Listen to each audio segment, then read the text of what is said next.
that is what happens when you've been working way too long. So I fixed it. I actually fixed it. So 1 second. So I had some problems with the code yesterday that I was trying to resolve, and really frustrating. I got stuck last night because I was just mentally fatigued, needed to take a break. Got some sleep last night, slept really late, woke up at like 11:30 in the morning, got right into coding. I didn't even have breakfast. I got right on the computer and got right into it. Shortly after that, Nick joined in. Nick, that was awesome. Thanks for joining on the live stream. You were very helpful. Awesome conversation.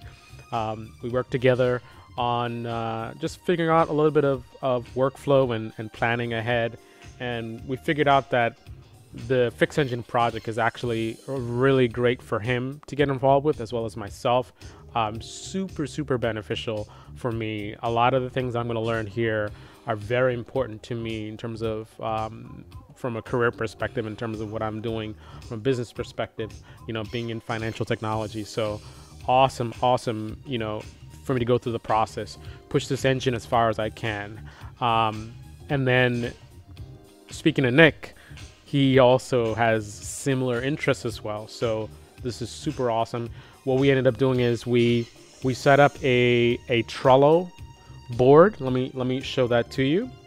Get my ugly face out of here, and let me show you the right side of the screen. Let me do a quick sound check just to make sure. I don't want to mess this up. Just 1 second.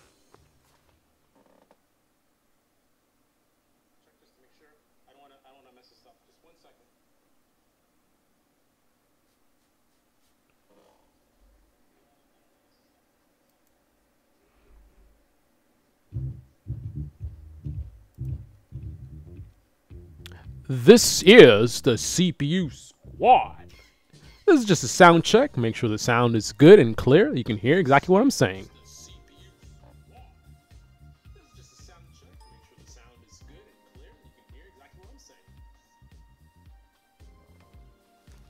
All right, so that sounds pretty good. So yeah, so let me show you the Trello board that we did. Just 1 second. I'm gonna share that screen on the right hand side. Any second now.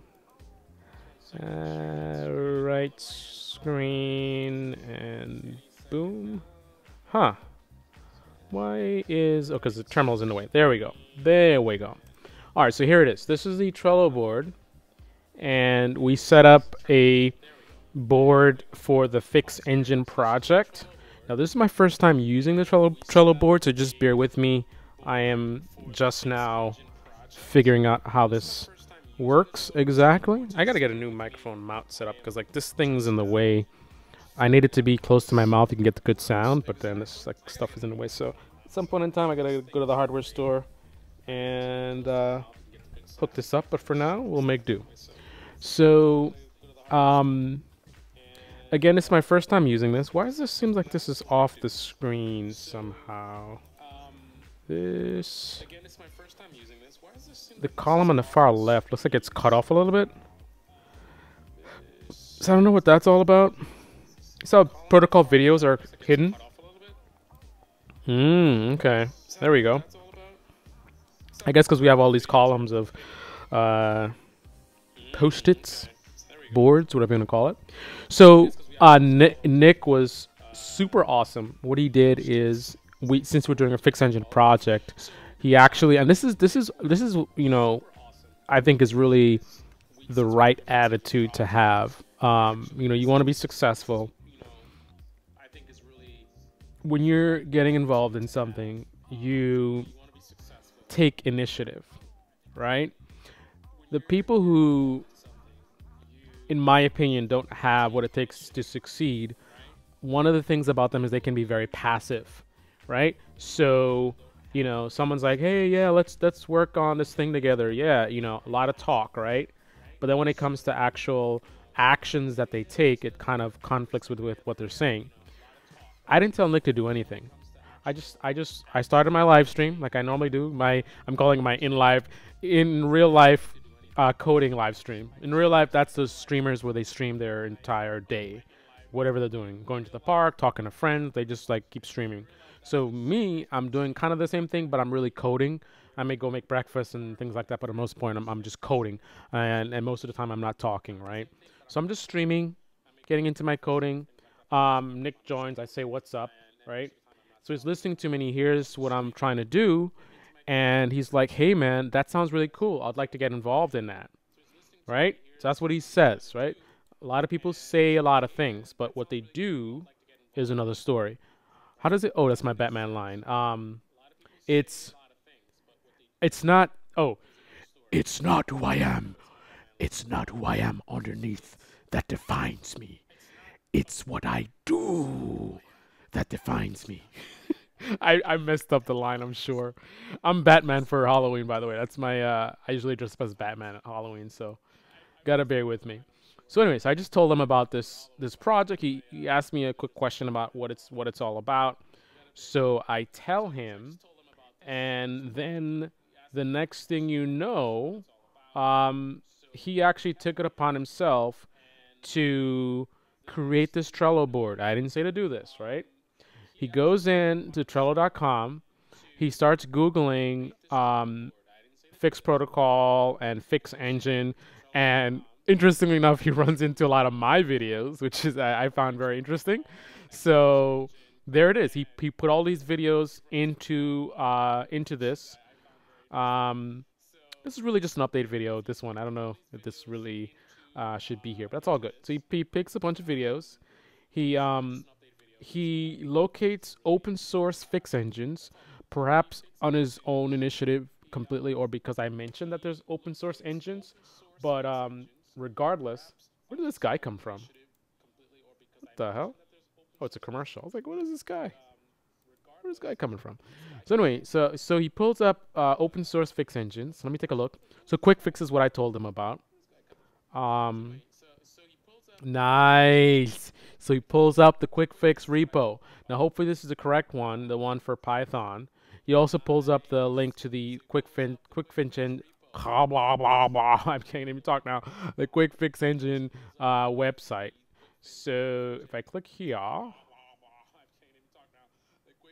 okay, it pulls up the GitHub for quick fix.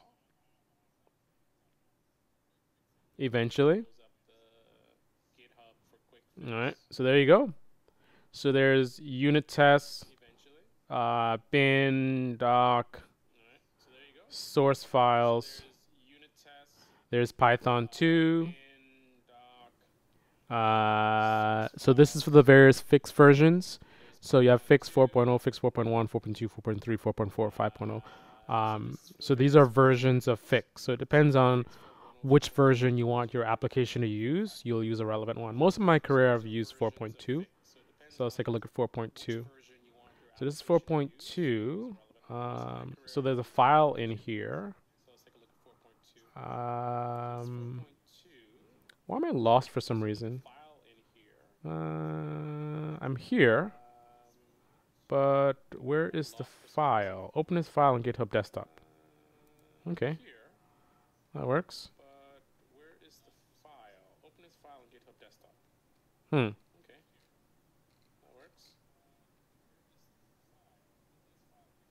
Oh, I guess it's saying for me to download it. Why can't I just open it here? Raw? What's that? Why is this seeming more complicated than that? Usually it's very simple. You just open a file. Do I have to edit it? That's curious. So whatever. So he pulls that up. That's awesome. Then he pulls up some resources. So what is a fix engine? There's a website that talks about what a fix engine is. He pulls up fix implementation guide, which is cool. If we pull this up, there's a basic workflow, Citrix server, dev OMS,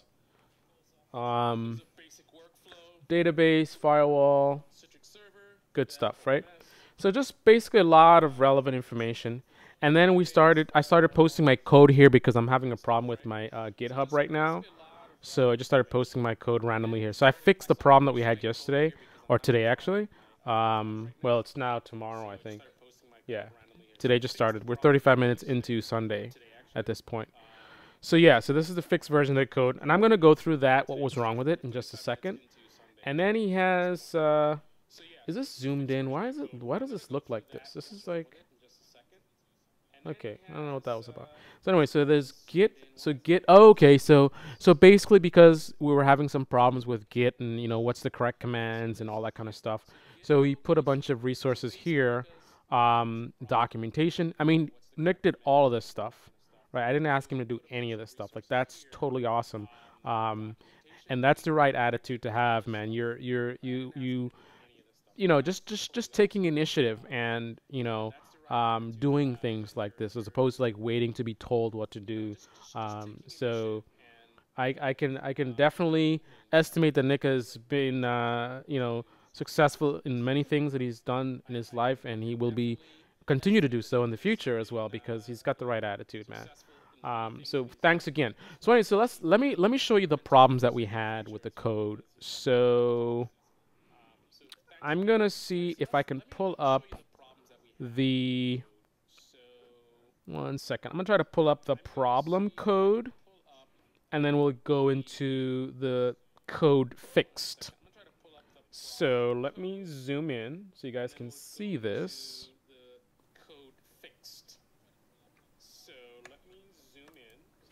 And this is a plus. What is the? There we go.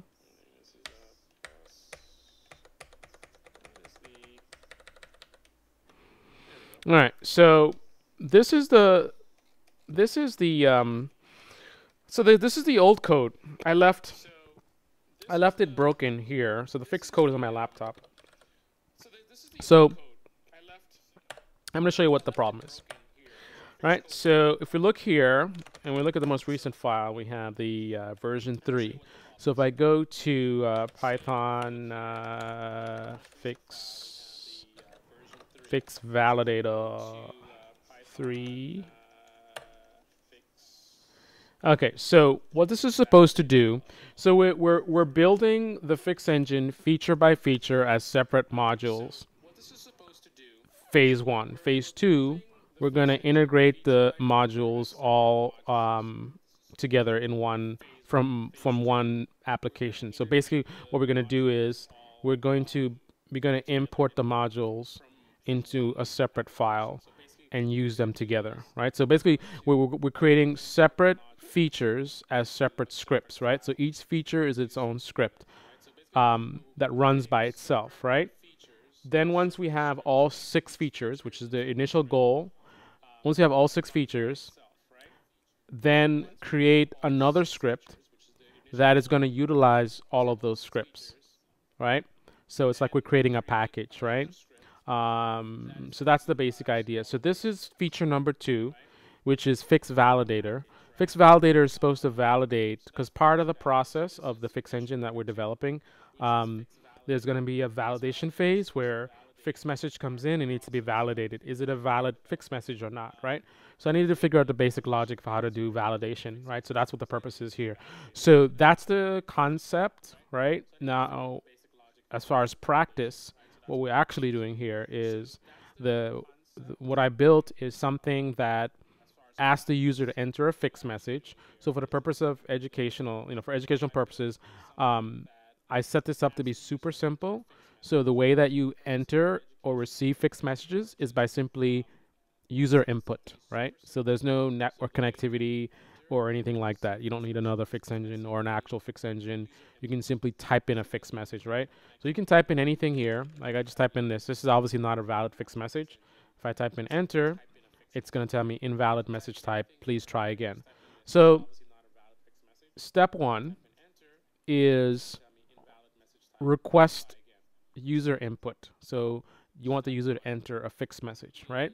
Step 2, validate whether that's a valid fixed message or not, right? In this case, it failed validation. So the next step after failing validation is report that you failed. So it says invalid message type, please try again, right? And then it says enter again. So I fixed this. This is kind of illogical. The way it says invalid message type, then it says please try again, then it asks you if you want to enter again. So the latest version, I removed that. So basically all it says is invalid message type, and then this is removed. So it only asks you here whether you want to try again. So it's like, hey, that's an invalid message type, right? And then it's like, do you want to enter again? So here's a matter of yes and no. And I changed it from yes and no to Y and N. But I think it's in this version, it's still yes and no. So I want to try again. I enter yes, right? Never give up. That's Nick's humor there. But then we're stuck in a loop. So he says enter again, right? So if I go yes. Now, enter again is actually a question. So this code is really not written very well. As a matter of fact, let me correct that so I can simplify this in terms of so you guys can understand. I don't want to add additional confusion to it, so we can clean this up really quickly. Very easy. So first of all, I see a typo right here. This M doesn't belong there. I'm going to change these to, and actually we could do a global replace. So colon percent %s, and I think if we go no, and then we go N, and then GC, I think.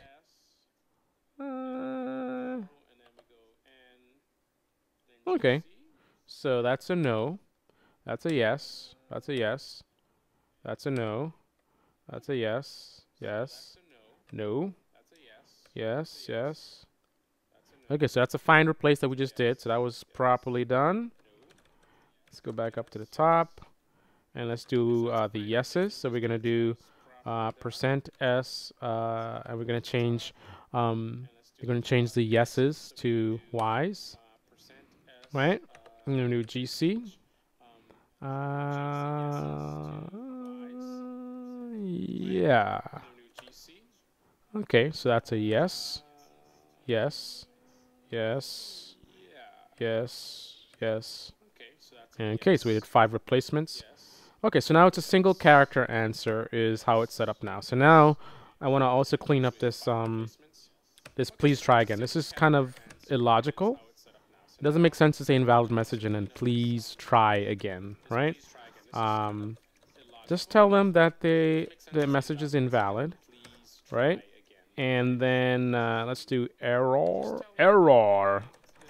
I for insert, error. And then we can do like asterisk, asterisk. And then we do asterisk, asterisk. There we go. So it's going to give you the error. Error is invalid message type. And then the next line, let's separate the error from the next display here, or next output. So I'm just putting a blank line there. I don't think that's the best way to do it. I think like whatever. You could probably do end of line character, whatever. This works. That's all that matters. So then down here, this is a question. So let's put a question mark here. Let's get rid of that. And additionally, what we can do is /n, and we can put in brackets yes and. So what that should do is print enter again on one line. Then on the next line, see new line, right? It's gonna show you your options, right? So that should make sense, more sense than before anyway. So let's go ahead and let's give it a shot. Give it a shot. Boom. What is this Python? What is that? What? Oh, okay. I don't know why the space is not there. Boom. And let me you know what? It's kind of silly for me to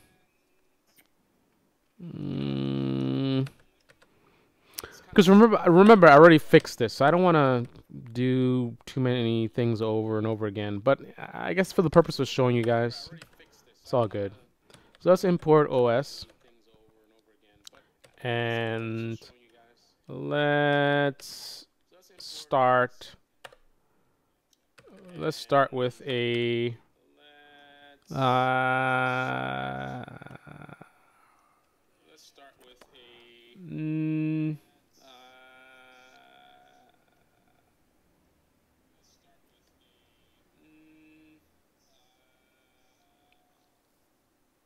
I'm not doing this correctly. 1 second.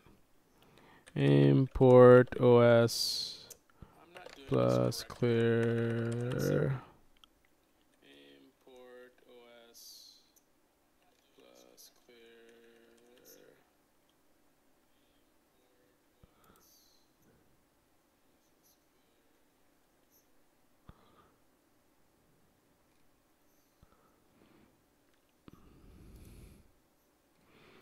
One second.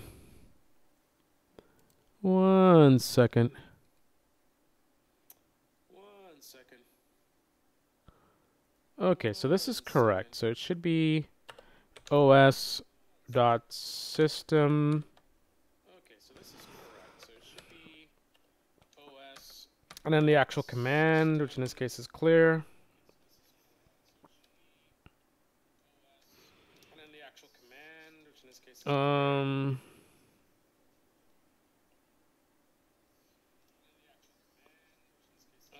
And I think that actually will run it, if I'm not mistaken. I don't know if that's actually running it. Is that actually running it, or is that just... Huh, one way to find out. Let's get out of here. Let's get out of here. So, run this. No module name OS. What did I do wrong? Import OS. Is it lowercase OS? Is that what it is? I think it's lowercase OS. OS. Ah, there we go. That's what we wanted. So it works. All right. So basically, if you enter a valid fixed message like 35 equals D, it's supposed to just ask you to enter it again, right? And over again, right? So I got this much working before I left. Right, so those are the two valid message types that we're checking for. If you enter either of those, it'll just ask you to enter another one, right? So this is kind of simulating in a way the way the fixed engine would work. Fixed engine receives and transmits fixed messages, right?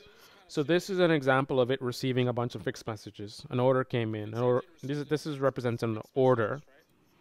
That represents an order, and this represents an execution, right? So order comes in, execution comes in. These are all valid messages, so the program, you know, allows you to continue. Like next one, right? Until you receive an invalid message. Then it says error, invalid message type, right? I don't know why there's a dot there, but whatever. We added that line, and then it says enter again, question mark. And then on the next line, it says y versus y/n, right?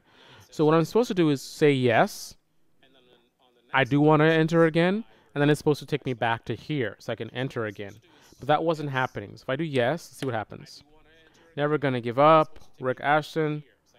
So it goes back to enter again. So it's stuck in a certain part of the loop, right? So if I keep saying yes, it's the same thing over and over again, right? Same thing over again. Right? And you'll see why in a second. So if I go N for no, end of program, still it does the logic for end of program, but then it loops back again to the same thing. So you're just stuck. And this should have been fairly obvious what was happening, but for whatever reason, I don't know what my excuse is, it took me a while to figure it out. But it's pretty simple. So it's a loop nesting problem. If you look here, you can see that I'll show you the problem right now. So here's the issue. We need to get back here, right? When I say yes, I want to try again. This is your trials. This is where you accept user input, right? So when I say yes, I want to give you another input again, right? That's here. So I need to get to here for that to work.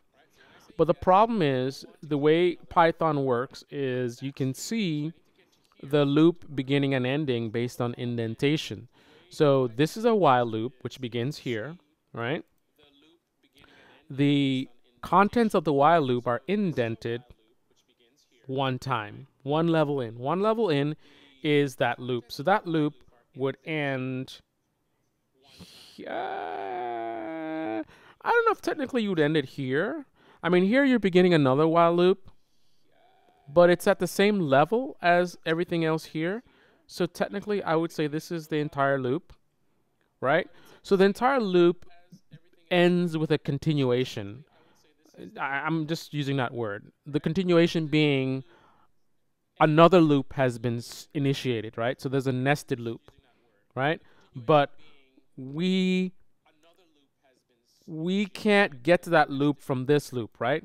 This is another loop which is down here, right? But the bottom line is this loop goes from here to there, right? And then nested within that loop is this loop which goes from here to here, right? So you can tell where the loop begins and ends based on the indentation levels, right? So while loop begins here, you indent one time, so you have print, input, space, if. Now,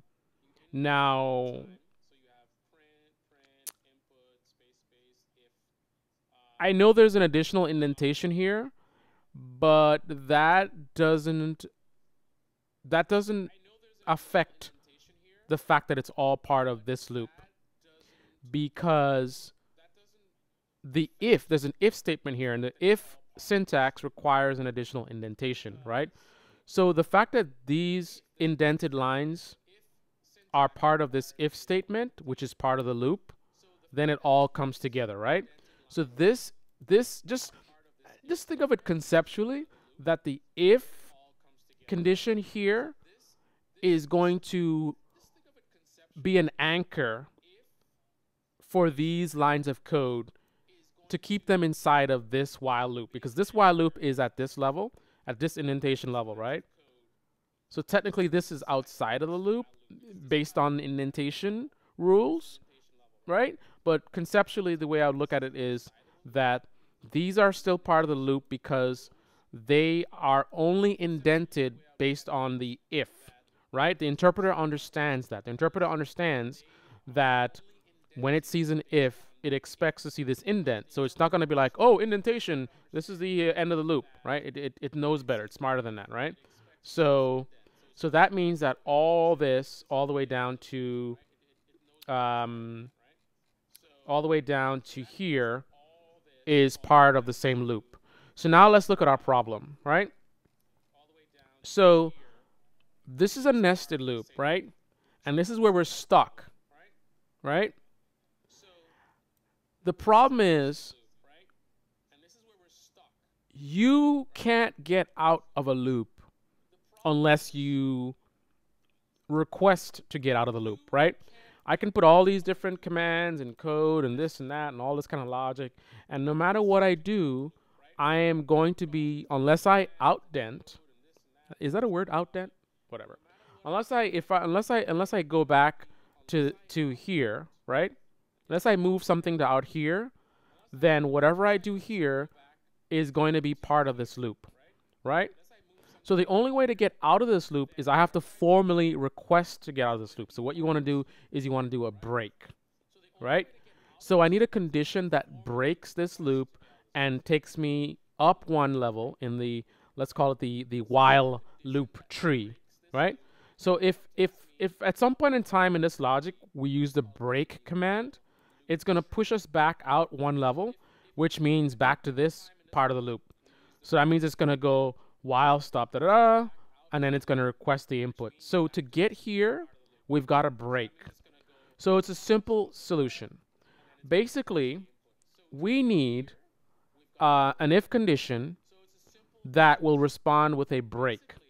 That if condition should be if you say yes. Yes means you want to try again, right? So you see, like it says here, if input try again equals yes, right? But there's a problem with that as well. The problem with this is, based on the way this is written, you cannot set a value for input try again before you get to this line, right? This if command is testing the value of input try again, but the user has not been able to enter this value, right?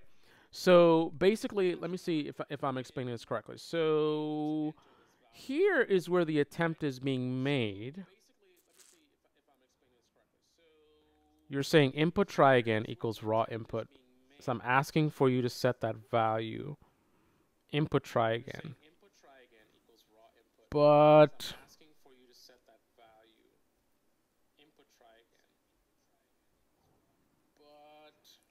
what am I missing here? Because I'm looking at this. This is going to ask you if you want to try again. And when you enter a value, that value becomes input try again. So if I say yes, let's say y, then try again's value is y. If I say no, then it's no. So why doesn't this work? Did I actually fix this already? That part of the logic? Huh. Now bear with me, I've been coding all day. Let me look at the solved code where I fixed it. Let's see, validator fixed. And let me see where I am missing things here. So let's do version 5. Keep. So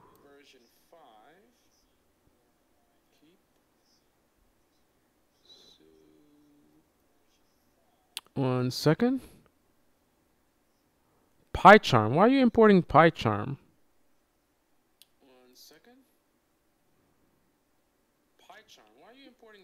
I don't have a PyCharm license. Yeah, I don't have Py. Why are you trying to do a PyCharm? It's somehow associated with PyCharm. Open link in a new tab. How do I open this up? Keep. Show in folder. And let's open it up with another. So it's set to this as the default application. So I just got to change it at some point. So let's take a look. So I'm going to show you my right screen. So we can take a look at the solution I came up with. So terminal, right screen. Okay, so this is the code fixed.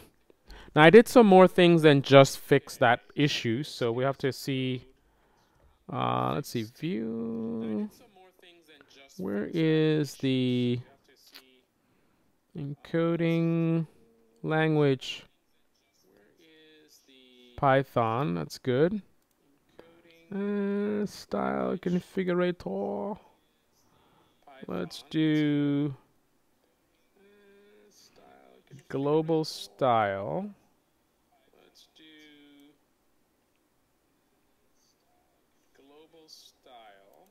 Oh, here we go. Theme, deep black.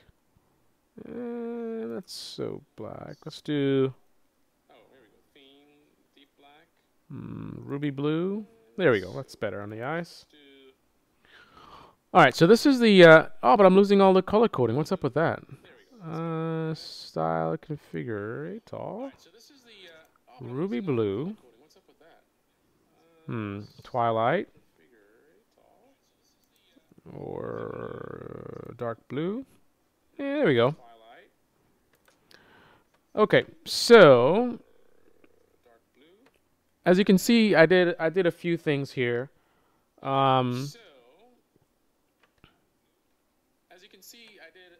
I want to focus specifically on the nesting issue. So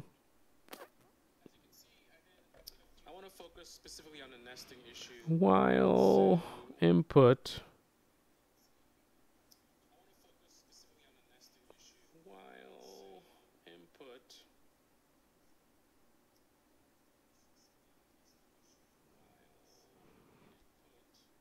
I think I might have started fixing it before I left, because I definitely remember that the nesting was a problem, but it does not appear to be a problem now.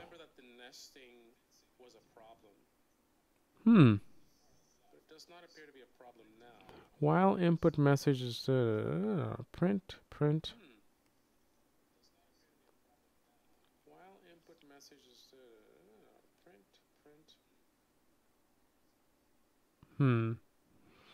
Yeah, I'm not sure. I think there's another version of the code where the while loop wasn't nested properly.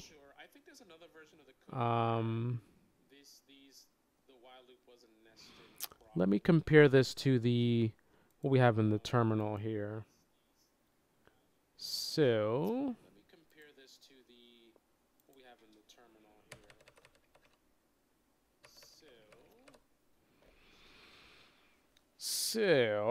while input 35 equals D, print error, invalid, print input type raw input, enter again. So the user will enter Y or N, which sets the value of input try again to Y or N. And then we will test the value of input try again. And based on the response, we will do certain things. So yeah, I don't think the nesting is a problem here. So it's just the break is missing.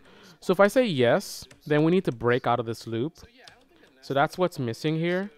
So if we just simply go to the end here and we do an append and we do a break,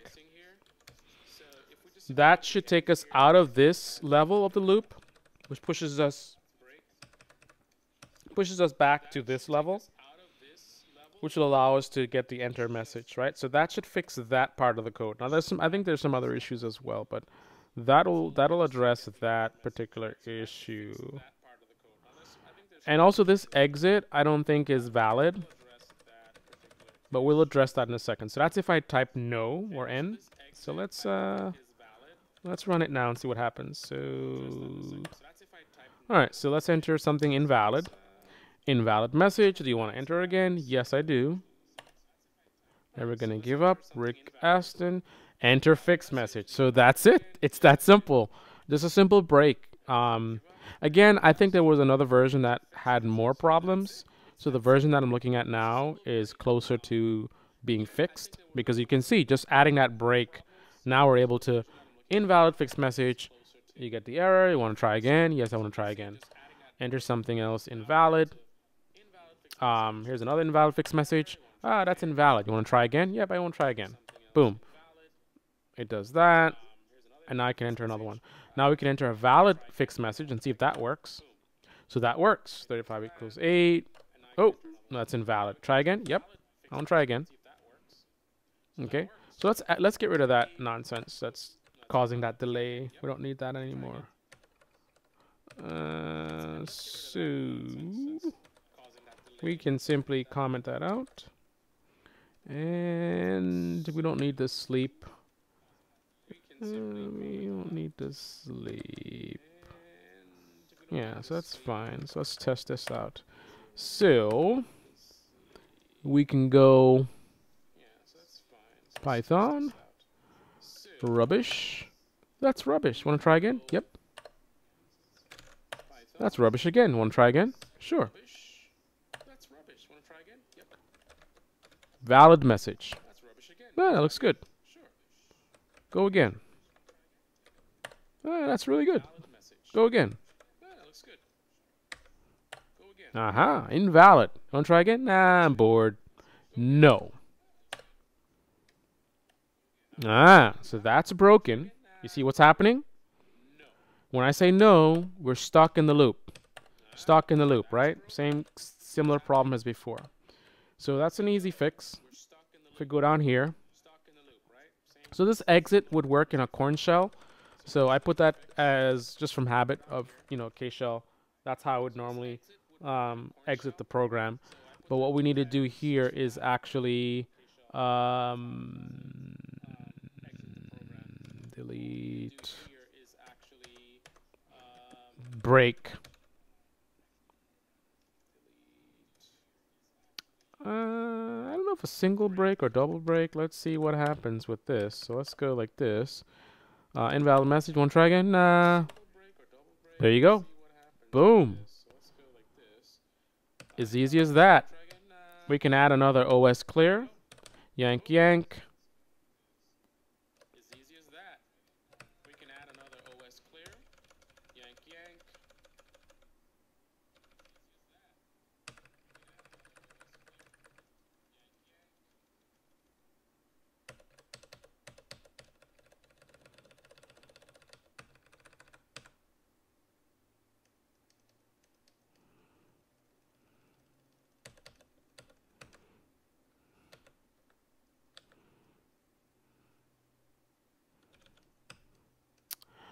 Yank seems to do some weird things sometimes. I don't know why it does that. So yank, yank. I just grab the single line. I come down here and I go put. Okay, I don't know what happened last time. I don't know what happened. So there we go. Run it and valid message. Invalid message. Try again. Yep. Invalid message. Try again. Yep. Invalid message. Try again. No. Don't want to try again. Huh. What happened there? Oh. Duh.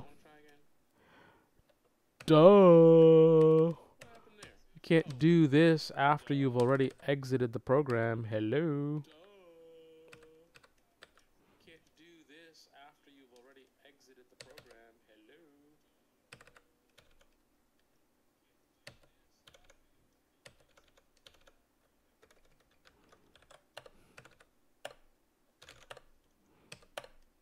Boom. And that's it. Validation works. We have fixed it. This is what we wanted. This is the result that we wanted. That's all it's supposed to do. So this is a success. Yeah. So now I just need to figure out the GitHub problem, which is a networking issue on my virtual machine. And also I need to figure out what the workflow in general should be, regardless of that issue, so that I can update the code. And you guys can contribute. So I'm so tired. I think I'm gonna call it a night pretty soon. I've been at this all day. So we've got a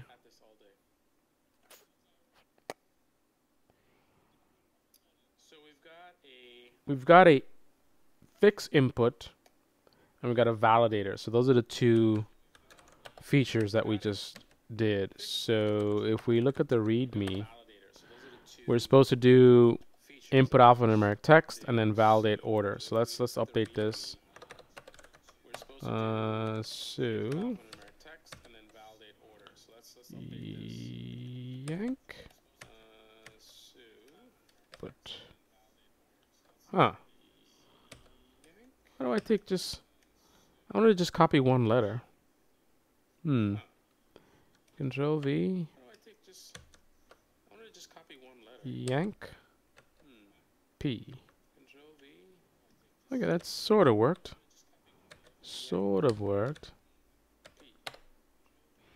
Alright, so we did 1 and 2. So now I need to store. So the next assignment is to store tag value pairs in an array. Okay. store fix fix fix to array fix array fix array. Let's call it fix array.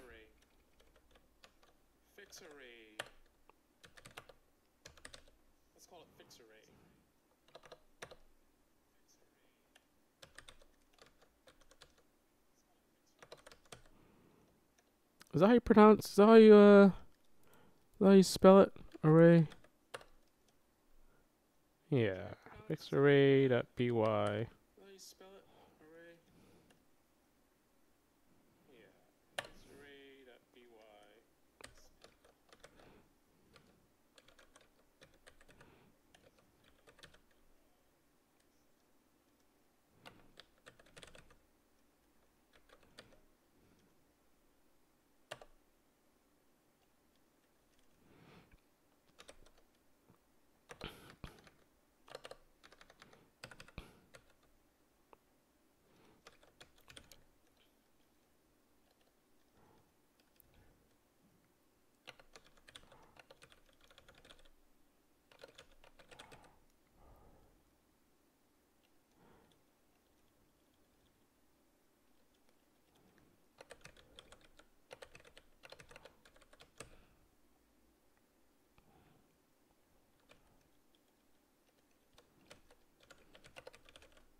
Hey Nick.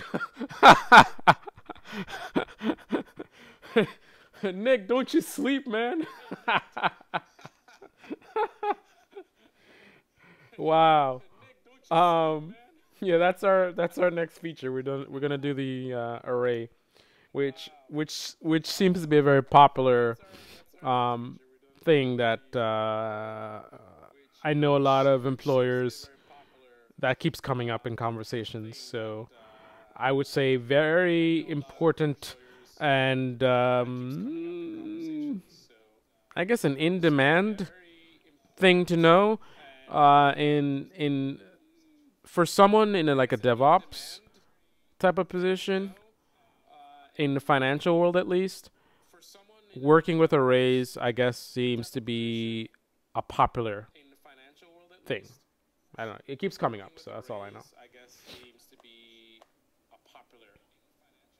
Wow. Are you telling me that I've been at this since 8 hours? While you've been sleeping, I've been still going at this thing? That's insane. When did you? Well, it's 1 o'clock now. Yeah. That's about right because I started at 11:30.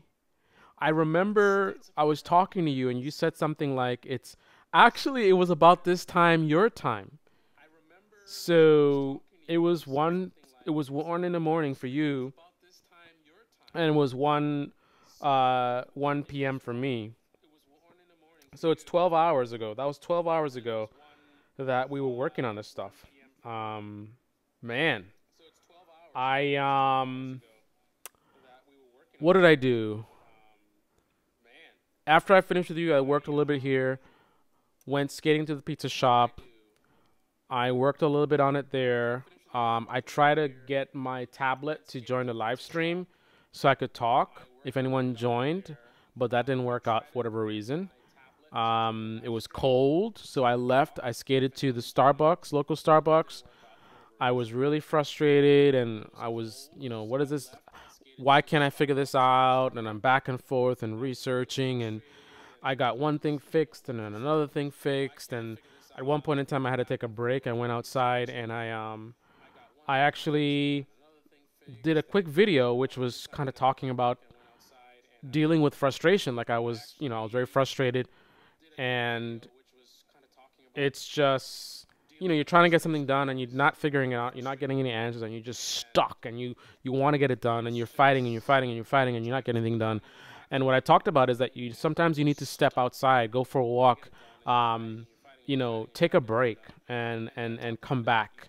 So that's what I did, and when I came back I was more pumped up, and I eased into it. And then at one point in time, I got into this mode where, man, oh man, I love it when I get into that mode where I call it my beast mode. For some reason, I got pumped up, and I was just like, if you saw me, I was like a madman. I'm just like typing on a thing. I'm typing on this thing. I'm like, enter, space, space, space, typing this, and I was just like a monster.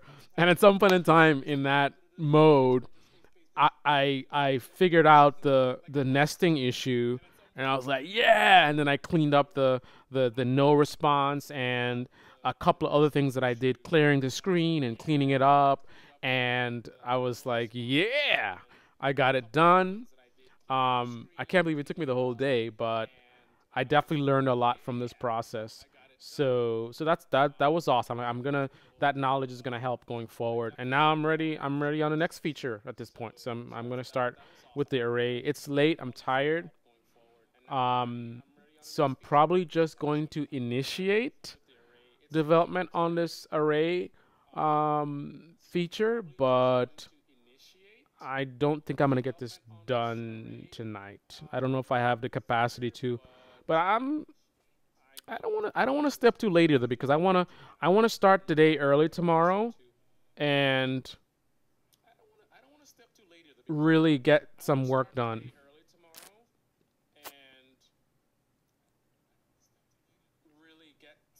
I don't know. I'm gonna take it as far as I can go. I don't know, Mom, how much I'm gonna get done at this time of the night, but I'm gonna give it my all. Let's see what happens. If I get it done, I get it done. If I don't get it done, I'll finish it tomorrow. It's as simple as that. Um, we switched day zones now. I have the sun. Yeah, I got no sun. I have I have stolen the sun. Give it back. Awesome. Beast mode. Going outside and refreshing and coming back and focusing. It does that. Yeah. Well, one of the other techniques that I didn't mention, and you can try this as well. I do this in the office as well. Is there's a psychology to the way we are as humans in terms of we react to environment and certain conditions. So, for example, if I were to lie down in my bed, psychologically, my brain would register a message of it's time to sleep, right? Sitting down is not as, it doesn't have that level of effect, but it has a similar effect. Sitting down is relaxed, right? I'm gonna watch TV, I'm gonna surf the web, right? The way the human body is designed is standing is something that's an action pose or posture to stand, right?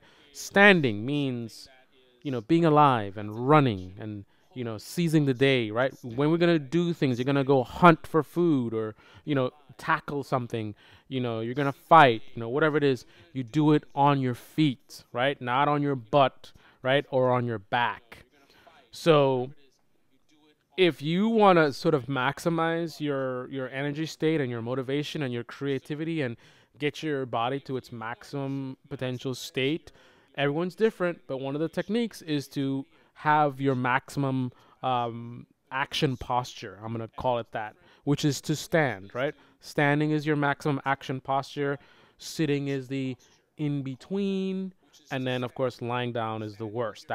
Lying down is sleeping, right?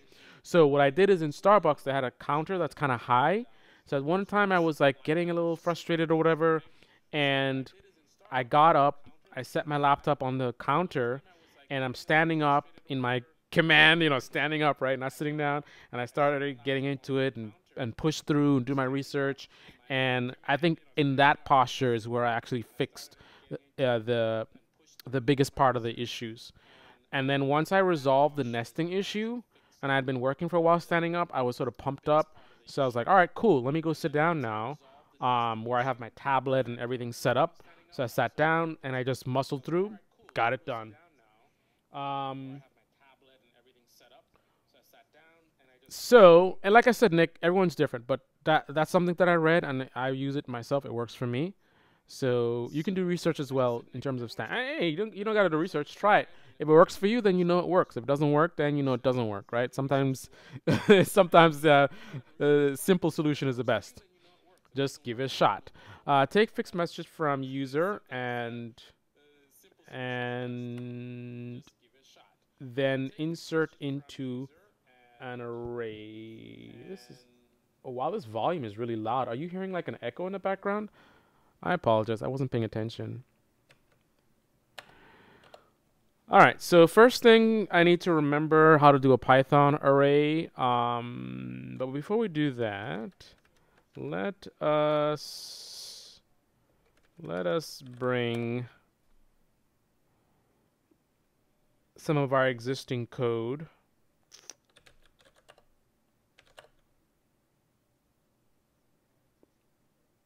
So I guess I could remove validation. I don't need validation. So what I'll do is I'm going to cat fix input. So let's just use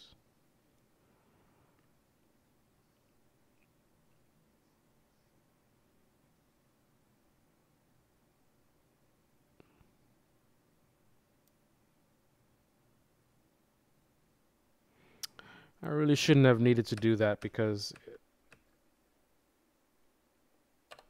I've been using that enough to remember it, but whatever, I'm human. That's very simple. That's not even worth copying. So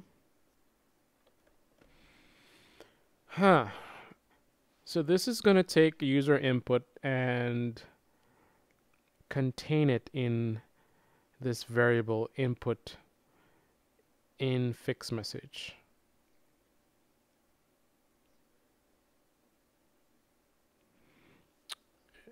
And so now I need to take that information. This should be interesting. I need to parse it, I think. Parse it. I need to. So I have this values. I need to. Oh, the string. I guess parsing is the correct term. So parse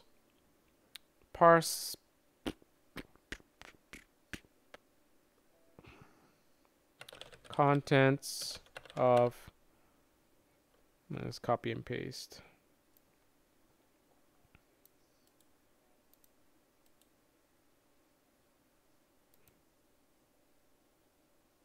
Hey Nick, do you have much experience working with arrays?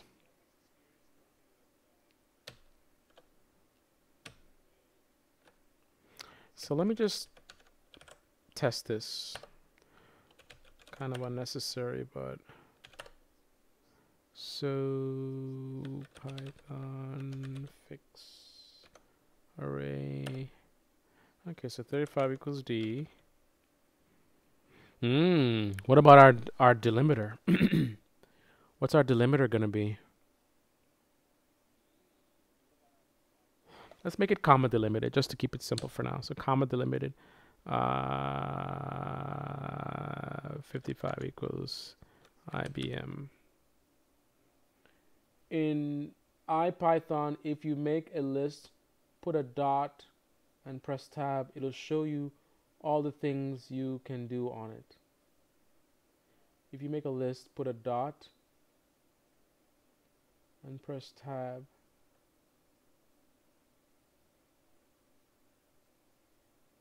Oh, cool.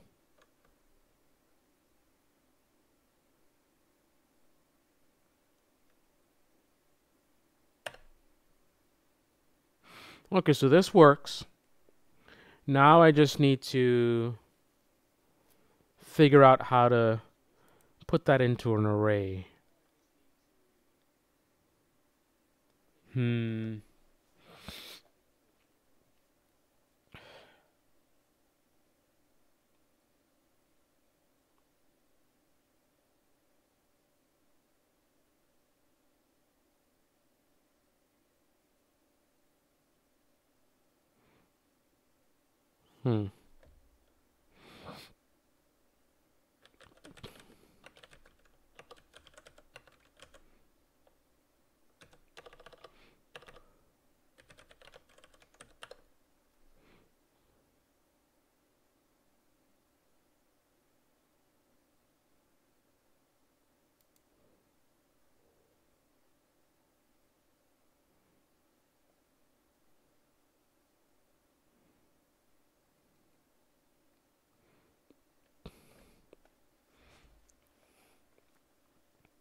push pop concat. Here you'd want to do an array push input. Num array equals list. Num equals raw input. Enter numbers in array. For I in range, int num. N equals raw input num. Print array. Huh.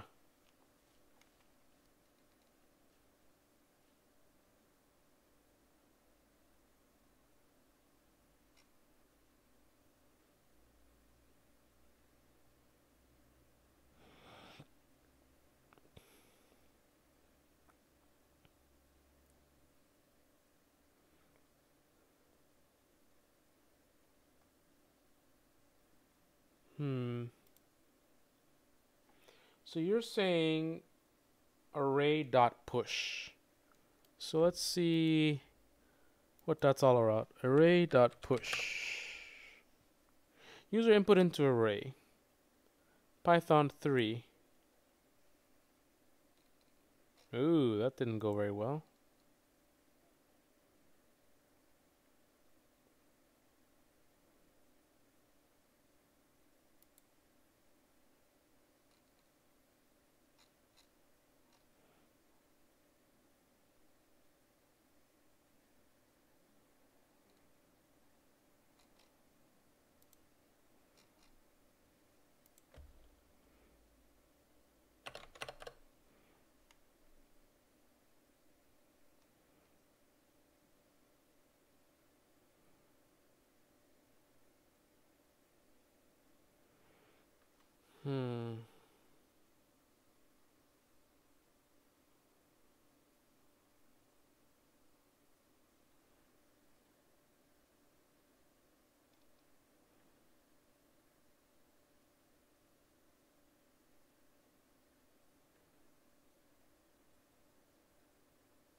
Hey Nick, do you agree that this should be an array?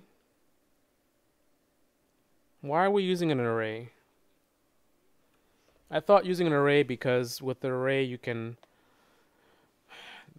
It's a similar construct and you can modify... The structure made sense, right? You can modify elements of the array, change the value. You can recall the values, which sounds like exactly what I want to do. But that doesn't mean that this is the right way to do this.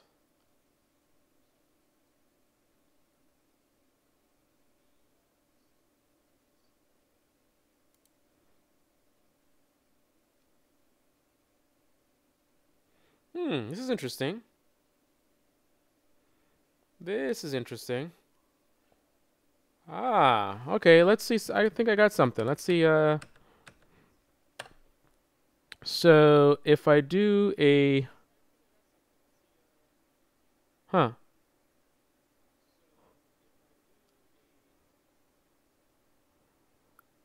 This doesn't require a...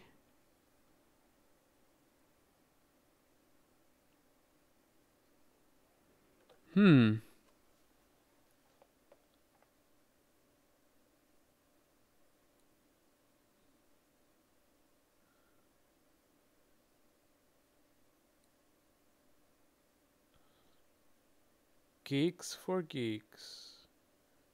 Geeks, comma, for, comma, geeks.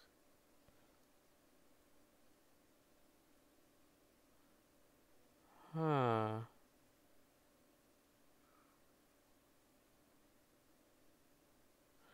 right, so let me try something. So if we go def convert string colon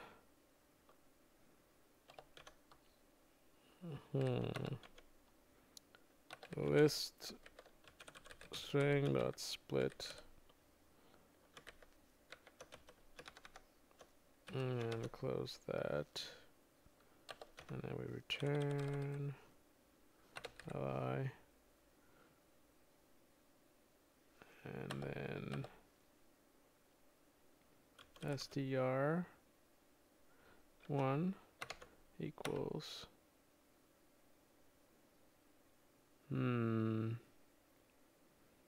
input underscore in fix msg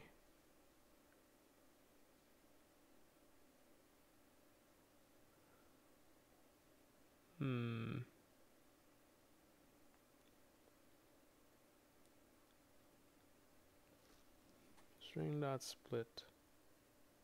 Oh, so this should be comma. That's a delimiter.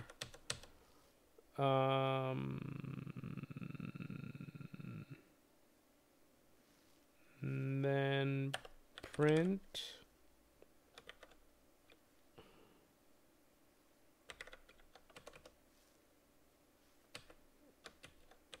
convert str1. All right. I don't know if this is gonna work, but let's see. 35 equals d comma 35 equals no 55 equals IBM. Oh, look at that. You could use a pickled file. You could pickle it as any data structure, not just array. Standard file IO will do. Even CSV has you covered. So we got something going, right? So that's it, right? Isn't that an array? Key value. I mean, this looks like what I remember. That's an array. Yeah, that's it, right? So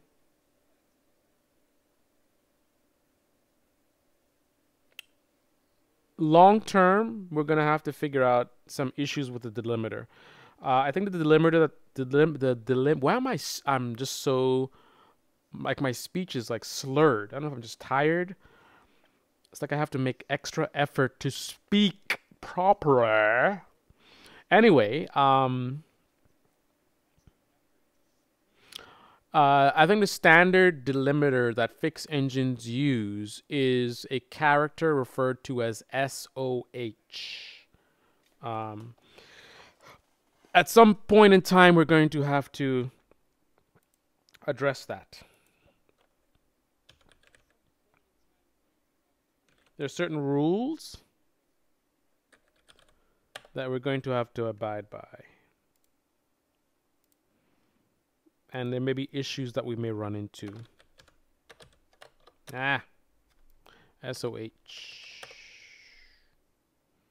Yeah, so this is typically what we use. So the problem is that these are non-displayable characters or whatever. So what you see is not necessarily what you get, but we're gonna leave that for later on. We're not anywhere near worrying about delimiters at this point. So just a heads up. So for now, just to keep things simple, I'm just going to use a comma as a delimiter, a displayable character. Yeah, I'm going to get to sleep soon because it looks like actually I've solved this. So I'm just going to think for a second about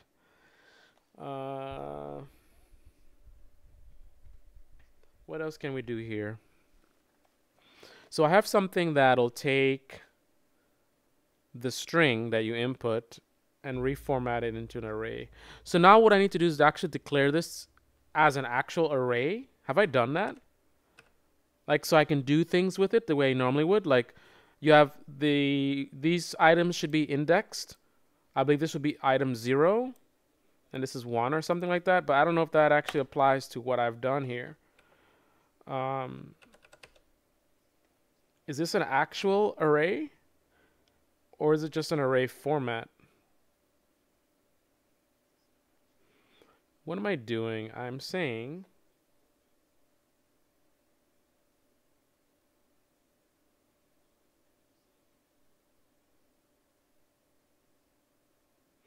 you can save your inputs, make a log file.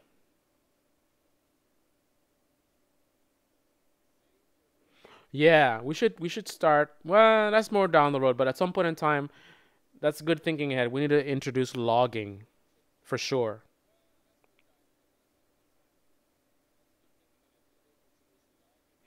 And actual logging, like not the lazy logging that I've been doing where I'm just I'm taking strings from whatever the user's typing in and from the code and just appending it to a text file. Like we're gonna actually import the logger or whatever it's called and use it properly. Actually do some actual coding as if we know what the hell we're doing. So we're defining convert string li equals list.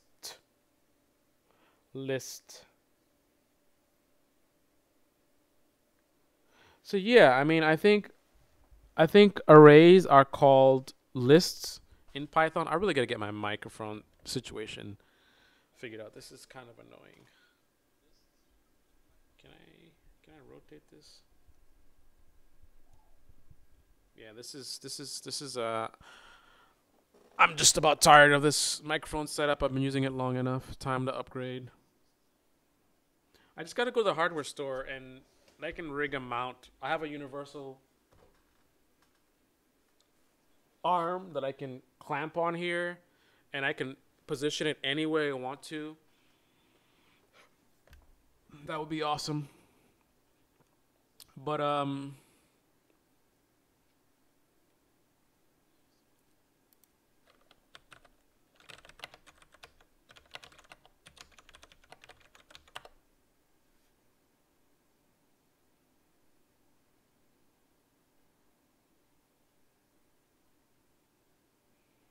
yeah. So this is actually literally what I'm doing. I'm converting this string into a list, which is an array.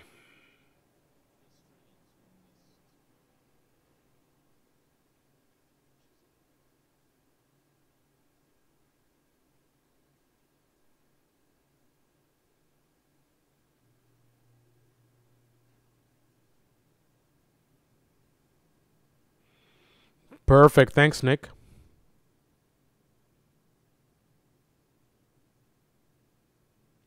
So I think this is complete. I mean, we did what we're supposed to do. What else am I? That's what the assignment is. Store tag value pairs in an array. That's what I did. I guess the only thing is I can test. I can do proof of concept by interacting with the array. I mean, that's technically the next assignment, which is no, that's 2B. Validate no in an array. Oh no, that's 4. So 4 we're supposed to recall. So I'm kind of jumping the gun a little bit, but I'm only doing that to prove that this is doing what I think it's doing. It looks good, but is this actually doing what I think it is? Um,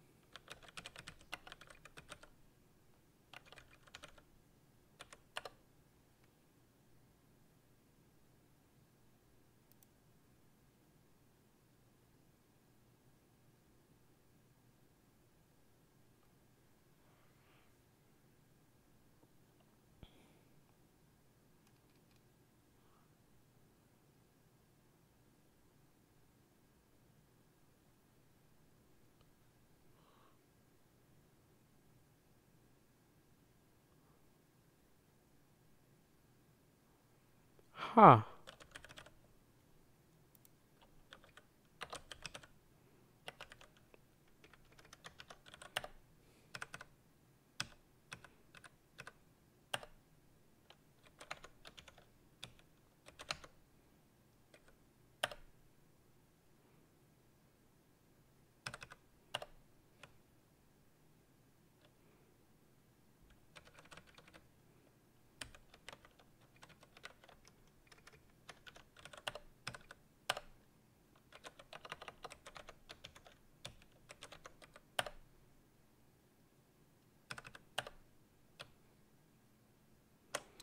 So if this is a list, then what's the name of the list?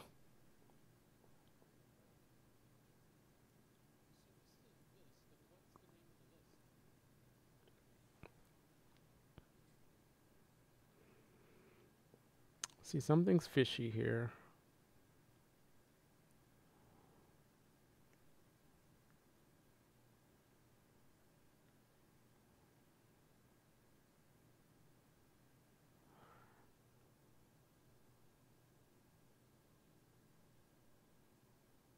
Lists are heterogeneous, arrays are homogeneous.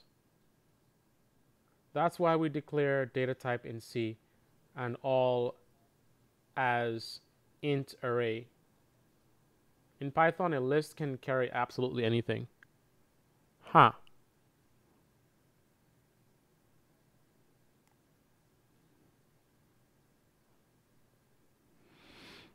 All right, let me,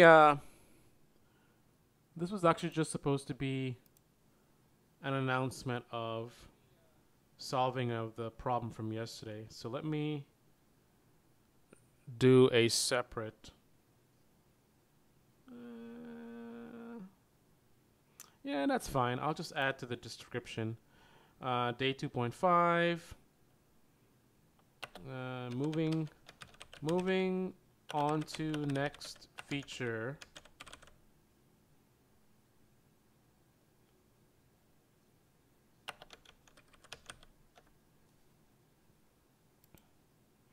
It isn't saved until you say list equals convert string. Really? So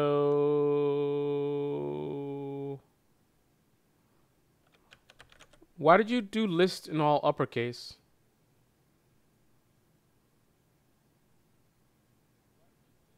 Ah.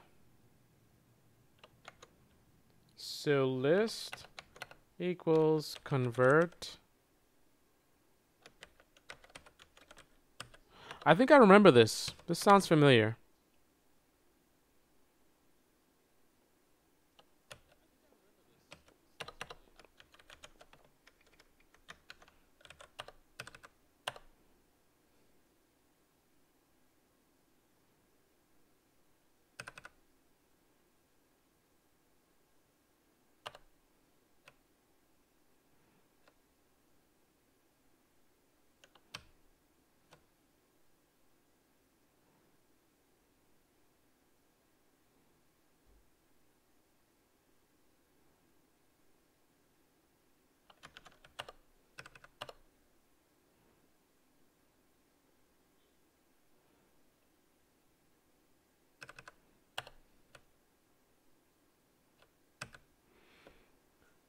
Lists is a keyword, so I can't use that.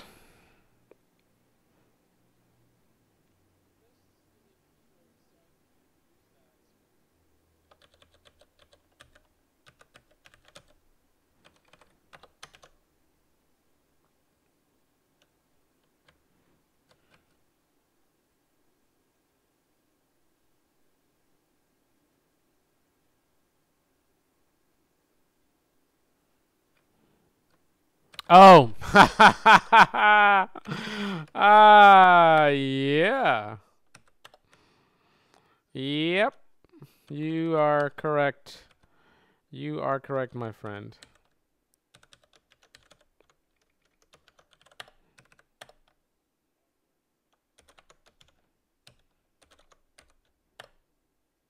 Yeah. All right.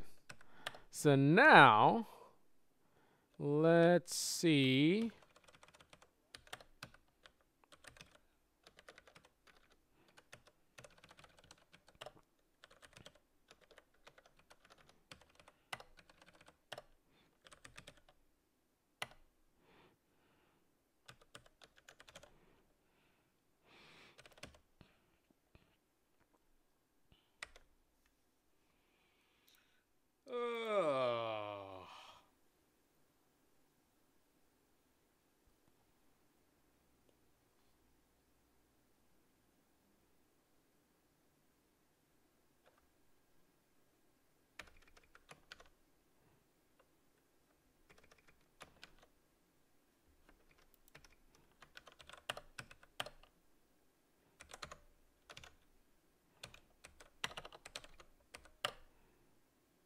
Yeah! Haha! Yep, we did it. Success. Kapla. Kapla. So this works. We have successfully converted a fixed message into an array that we called myList. And then I guess we made the list accessible outside of the function by declaring it later on. And we were able to do, which is the next feature for a future project, we're able to actually display an item in the list. So I did item 0. So I can easily change this to item 1,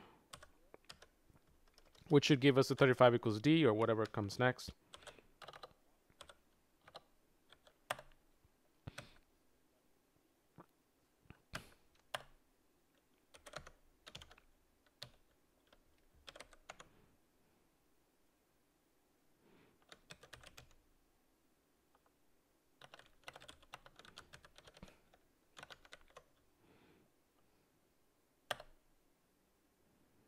Yeah!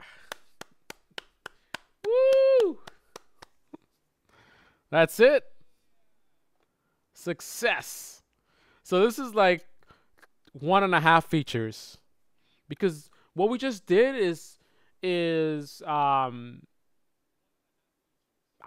think technically, actually, let me see. I mean, if we're done with an extra feature, then I might as well just mark it off. I mean, this one's definitely done for sure. Let's take a look at the README file and see what we got going. So Control V, yank that, and then you do I and space, and let's do P. Store tag value pairs in an array. Done. Recall tag value pairs in an array. We just did that. So this is done as well. This is done. I mean, that's all we're supposed to do for item 4. So validate additional message types is easy. That's stupid. Why is that even a feature?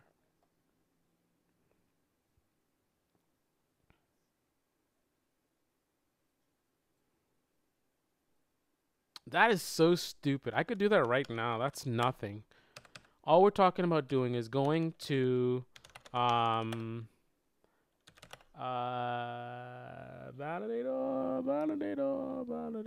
Yeah, validator. Fix validator.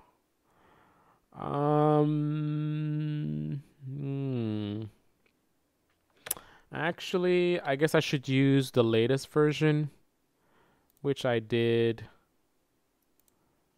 I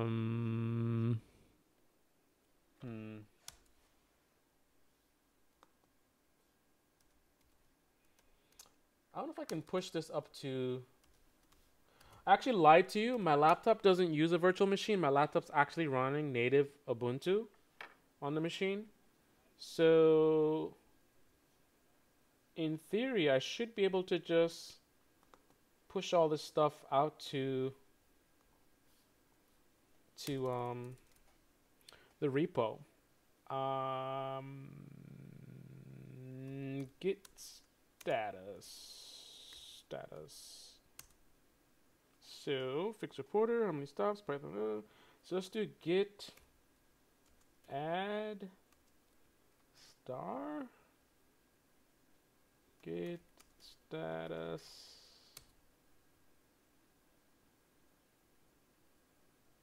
Huh.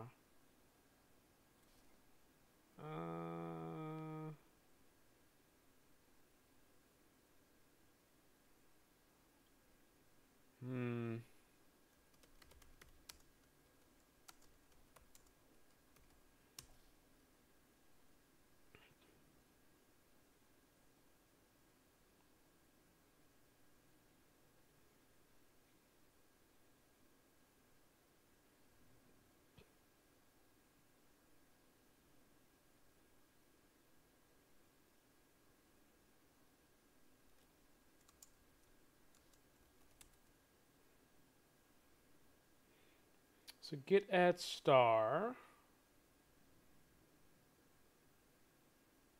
Huh.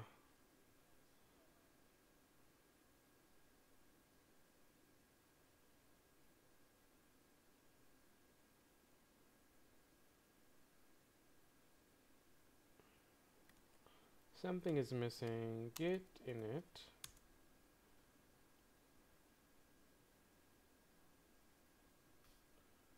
Git add star. Git status. Yes. All right. So I see the new files. Now let's commit git commit. Let's look at all the commits. Git commit. Okay, so git commit -a -m update all files. Okay, so that worked. So git commit.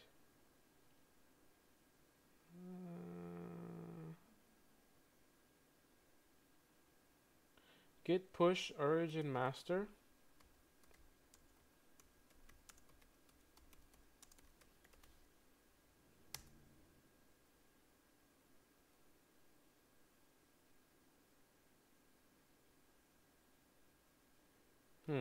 Ping www.github.com. So I can ping it from here.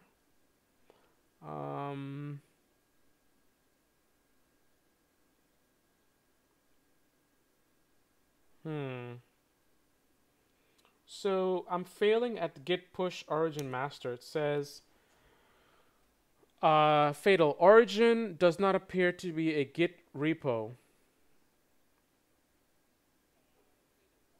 Could not read from remote repository.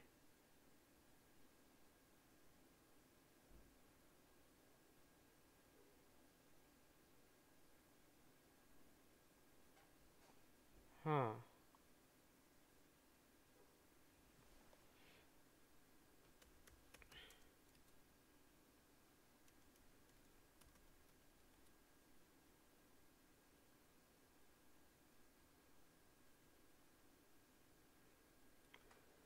Yeah, that's the error I'm getting.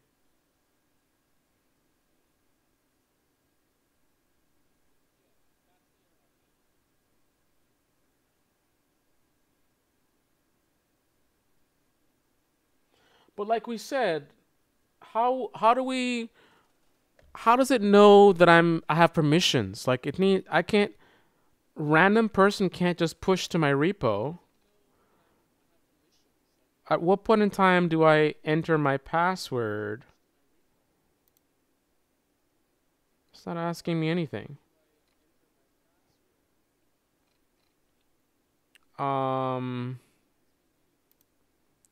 So GitHub push authentication.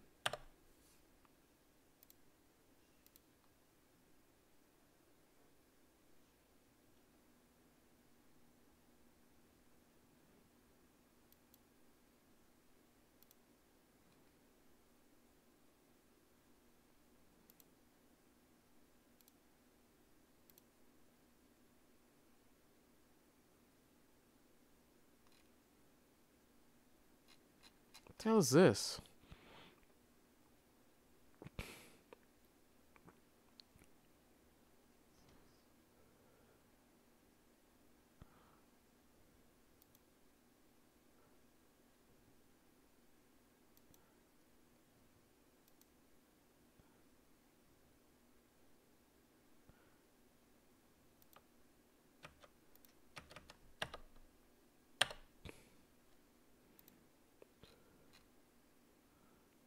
so annoying.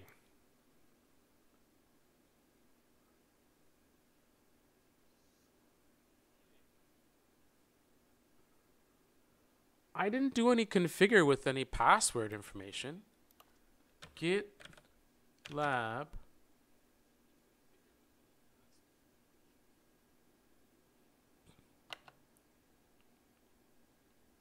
local authentication password.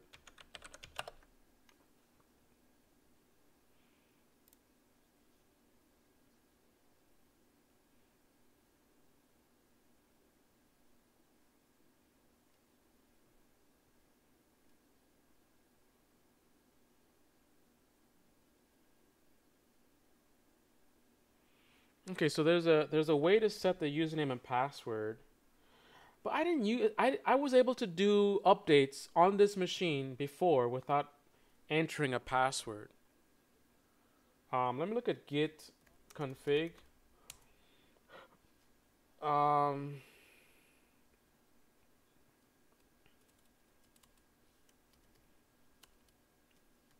what are you saying to do? Git remote dash v. Git remote dash v. Git status. It says nothing to commit, working on directory clean. So let's do origin master again. Same thing. I was able to push before on this machine. So why would I now have a problem? Git config is not a thing.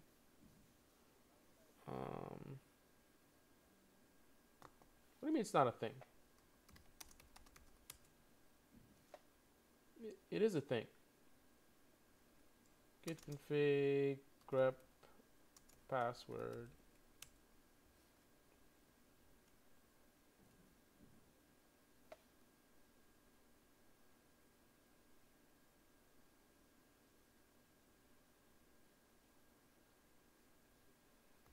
But one of the things it said is make sure the repo exists. Git push origin master. It's saying origin does not appear to be a Git repository. So what is this origin? What if I said, what if I put the repo name? Is that what it is? Engine.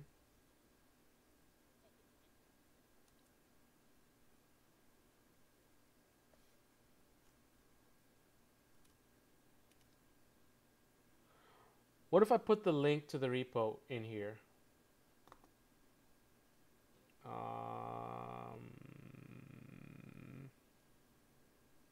Git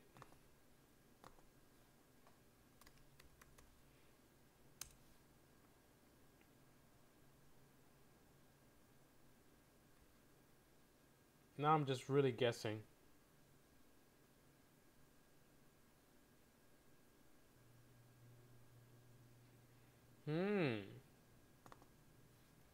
So if that's the case,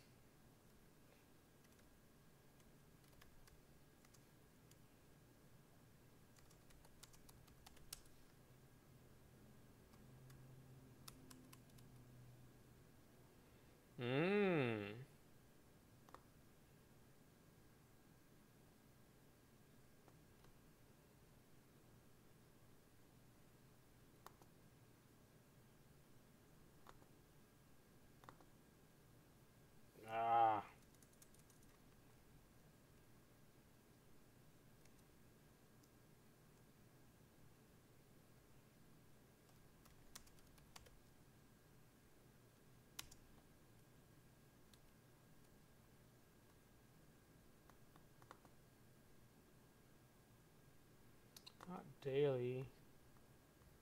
I don't want daily. I want fix engine repo.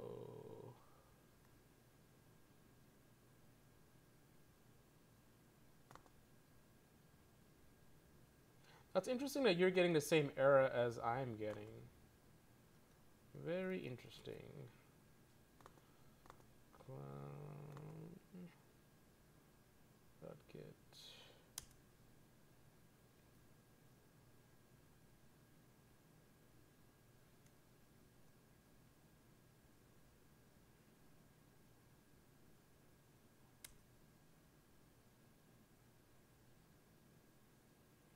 Hmm.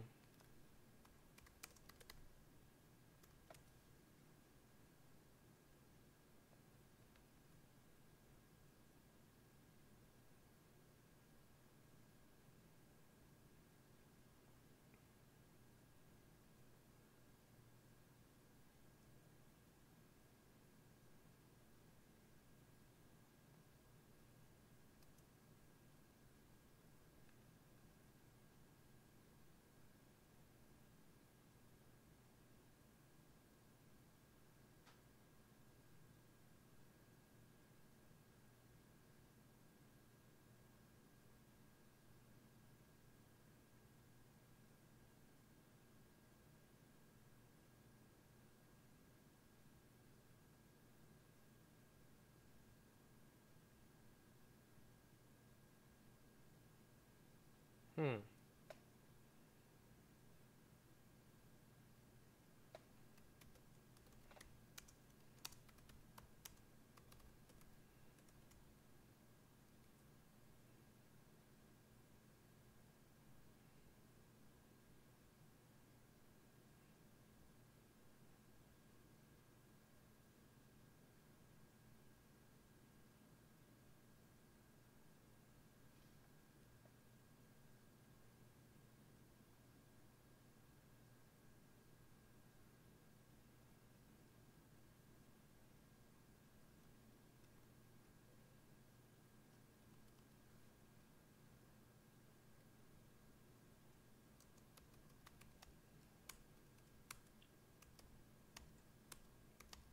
Git remote add origin SSH colon switch git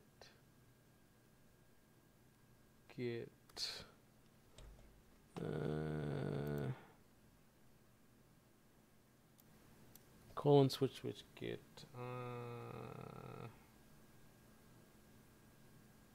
what are you saying?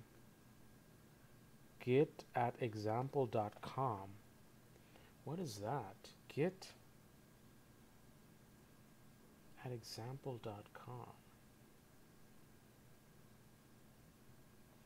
I guess that's supposed to be the actual address. So GitHub, fix engine. So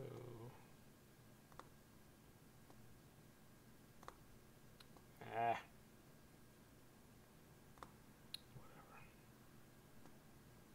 So copy paste.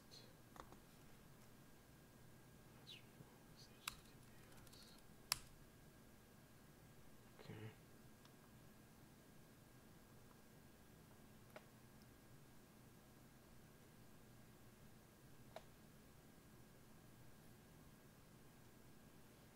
And then I guess the password.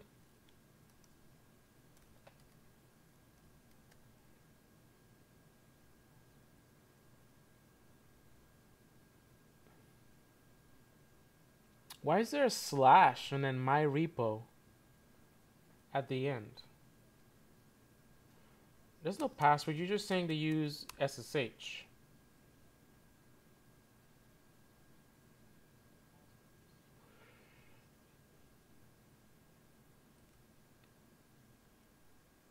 Okay, so the git remote add seemed to work.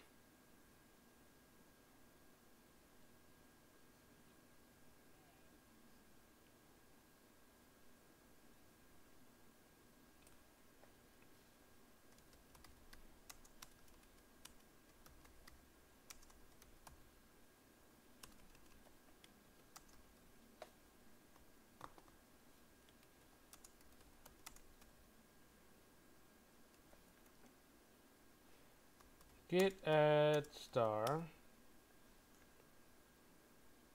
git commit -a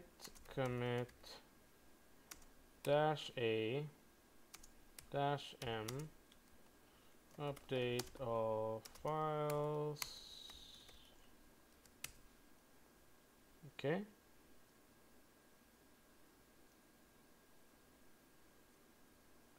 Now push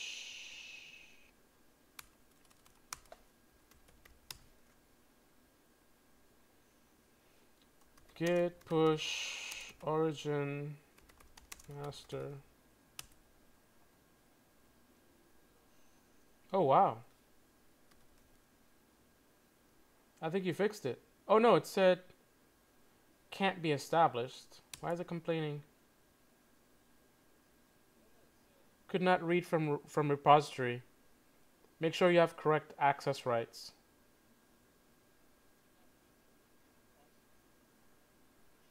So that still failed. It looked like it was going to work, but then it still failed.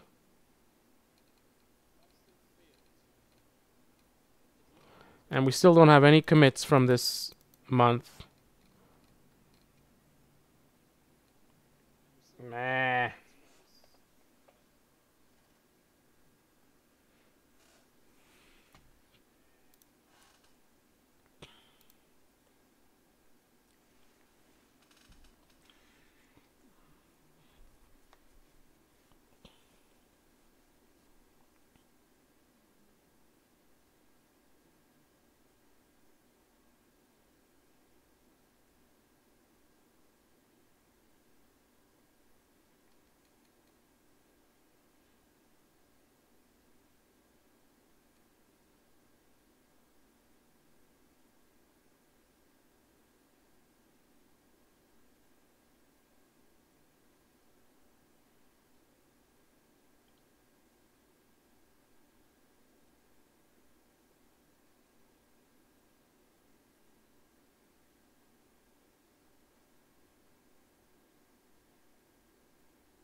Okay, so let's try this thing from that. So git remote add origin less than greater than quote quote and put the link to the repo. This guy.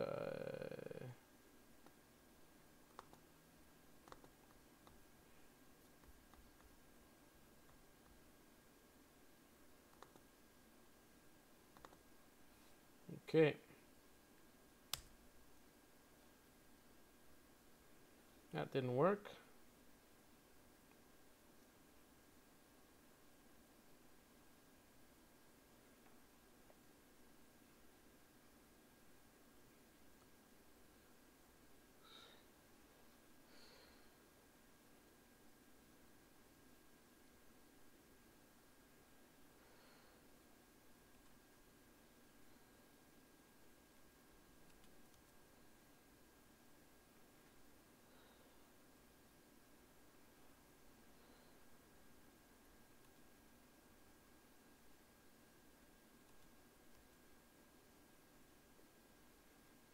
Remote origin already exists, so that's not what I want.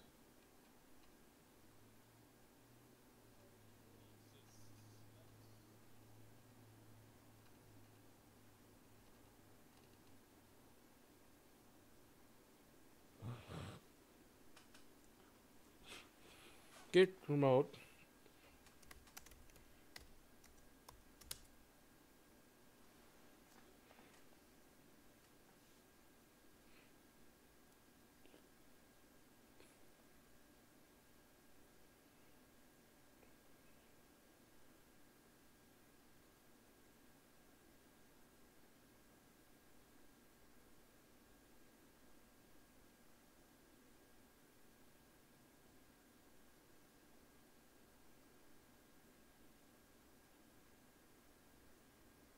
My origin. What is my origin?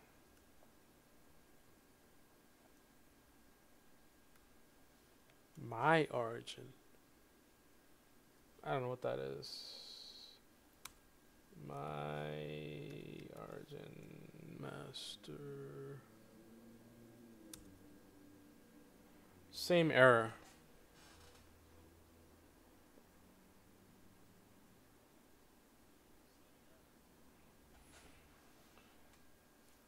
Git remote.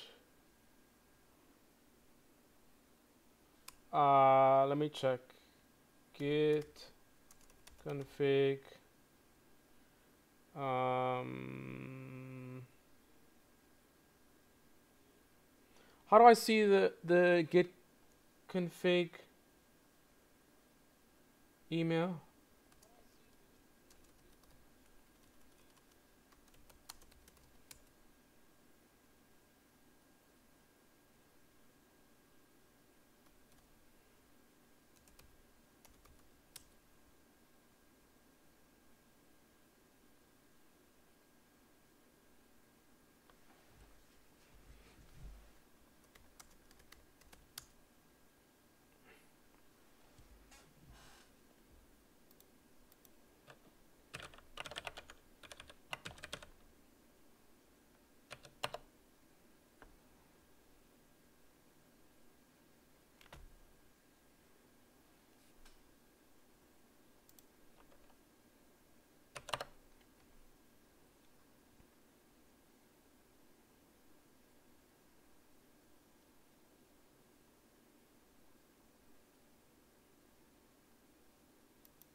Git config.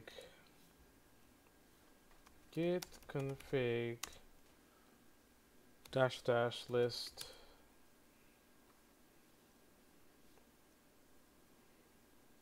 Yeah, the email is set. User, so Gordo dev email is set.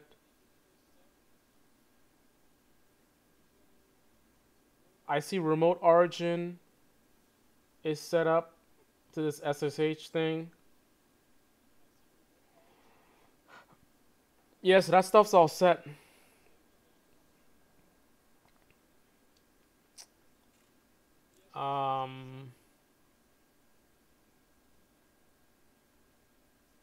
So what are we missing?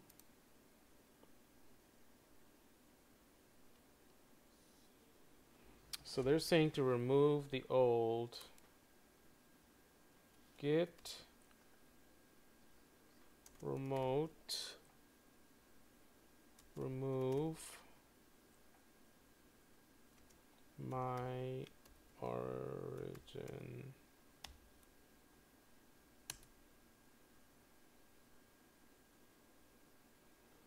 Could not remove.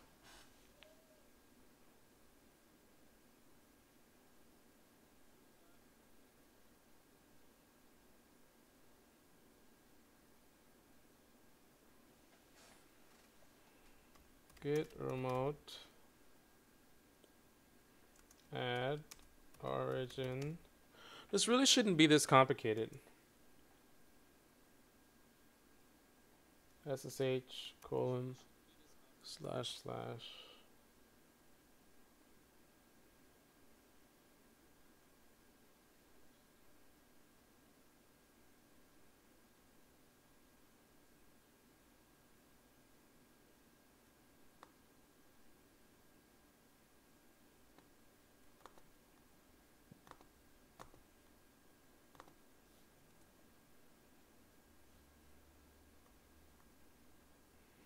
Fatal remote origin already exists.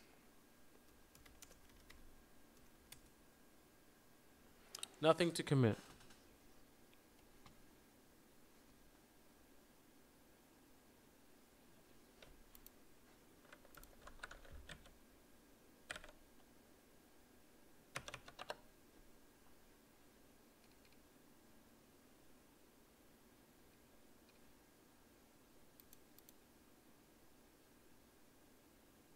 Yeah, that's not working.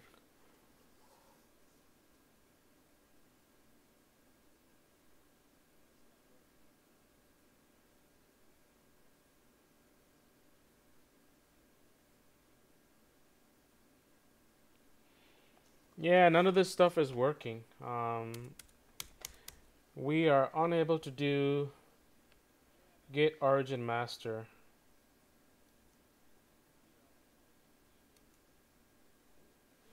Same error. Please make sure you have correct access rights.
Okay. CD.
Huh. So that seemed to work. Huh.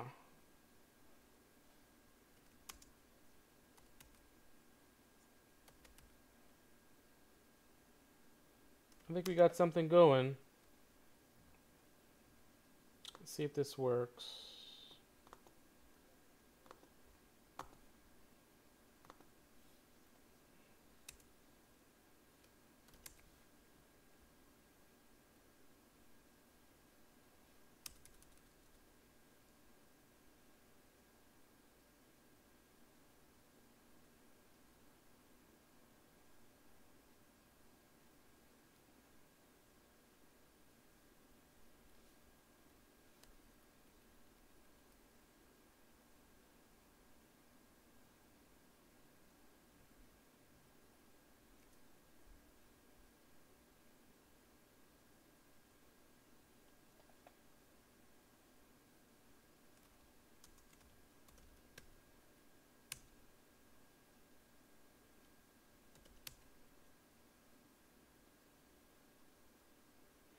So this is interesting.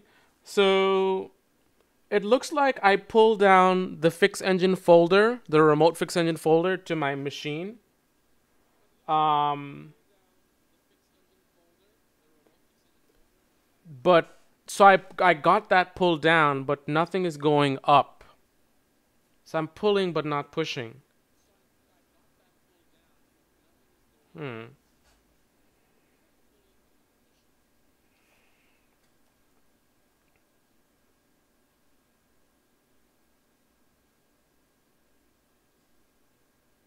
Hmm.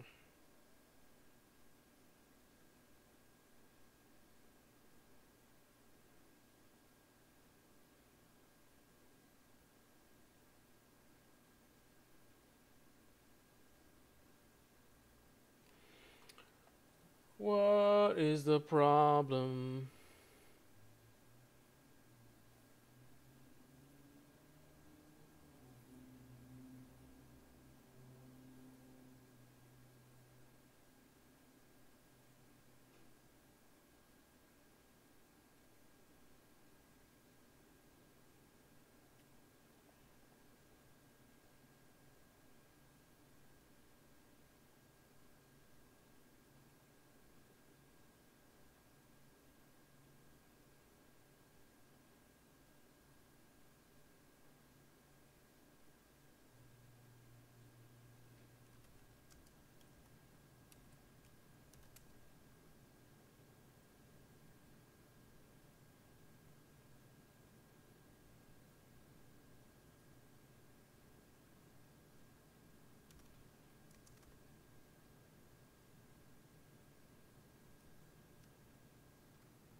So what I'm doing is I'm moving the so since I was able to pull down the remote folder to my machine, I'm moving my local files into that remote folder.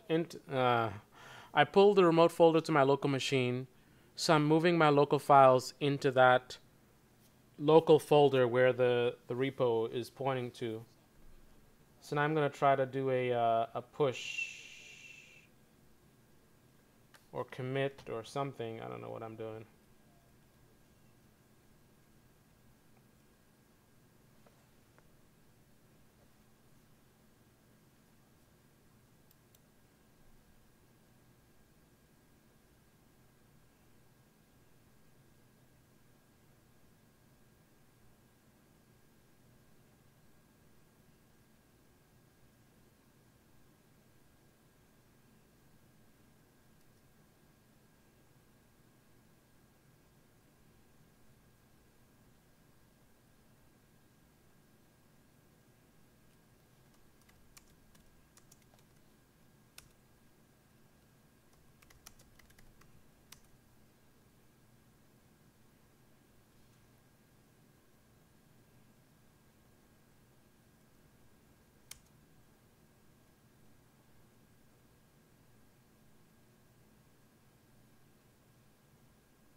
Ah.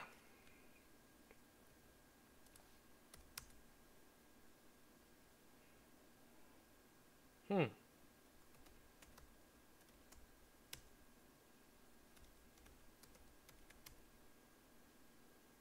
Authentication failed.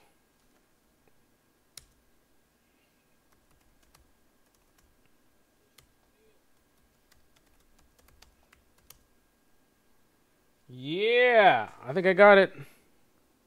I don't know. The thing is, it's so confusing that you're bouncing around and trying this and trying that. That when you get it to work, you don't even know what you did to make it work. Right? It's such a mess of try this and try that and run this command and no, it's not that, it's not this. So I think it might have worked now, but this doesn't really help me long term. I need to be able to do this on a regular basis. Um, I don't see anything in the remote repo yet, but oh no, the files are there. The files are all there. Yeah. But where's my archive folder? It didn't take my archive folder. Huh. It only took the files in the root directory. Oh, cuz the archive. Wait a minute, where's my archive folder? I thought I copied it. Copy archive to fix-engine.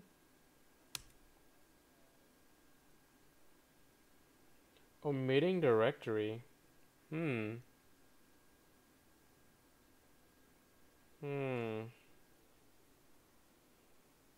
Like directory data fix-engine archive and then copy dot archive star 2 dot fix dash engine. So cd fix dash engine ls. All right, git status. Okay, so let's try this again. So we do a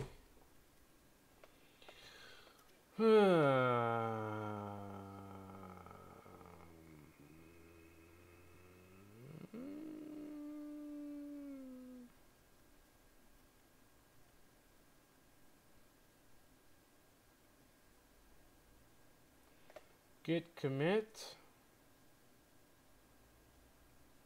git add,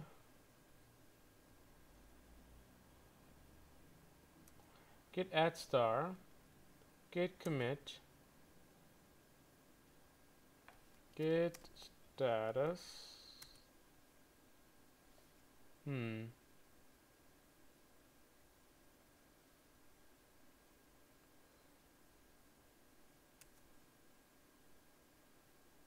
Now it's asking me for a username when I do this though.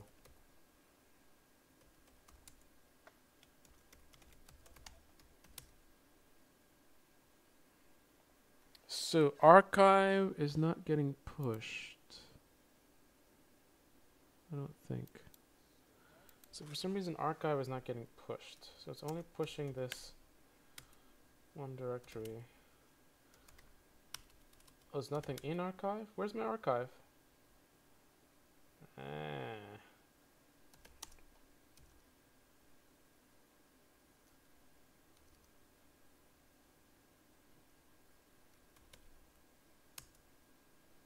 No, there's files in there.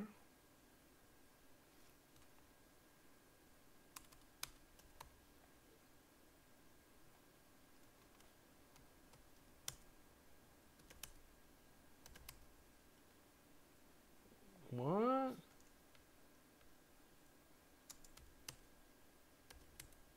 All right, there we go. Git add star, git commit. All right. Git push, origin master, gordo dev.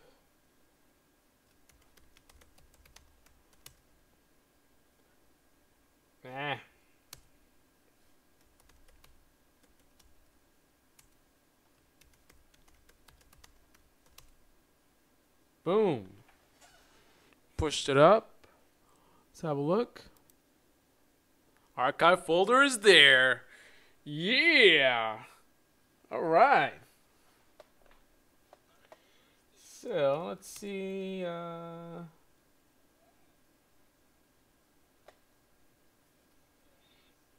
So git add star.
right.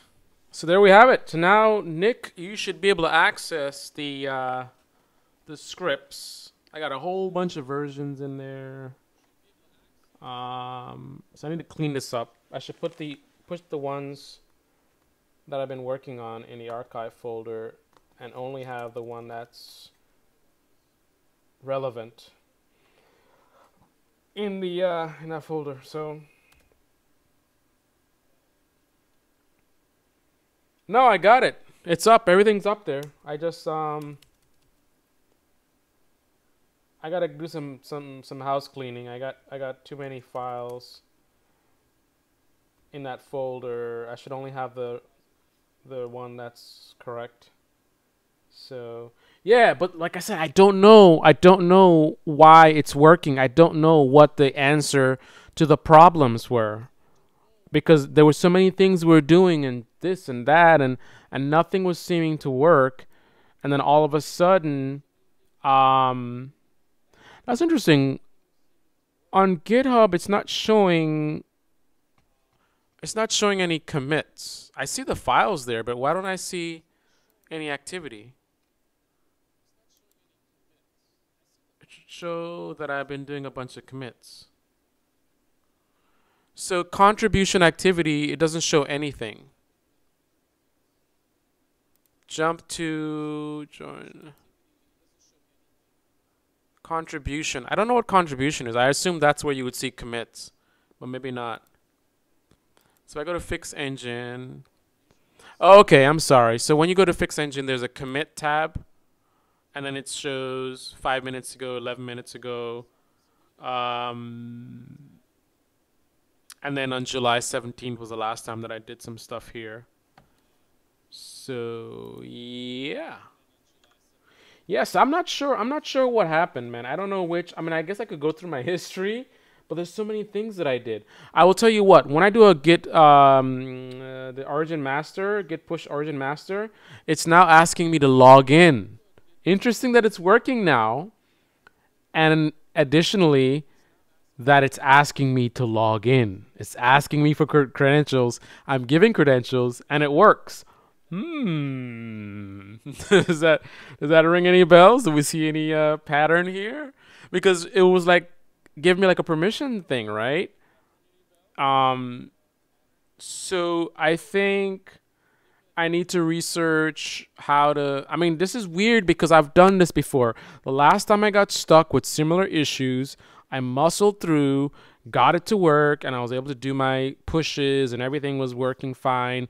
And then all of a sudden, now I come today, and I want to do it, and I can't do it. So I spent all this time again researching and trying to figure it out, change this, change that, change that. Now it's working again. This time around, it's asking for authentication. The last time it was not. So I think the configuration is messed up somehow. So I need to research how to set your password so you don't have to enter it every time. But before I get distracted, let me clean up this folder. So basically,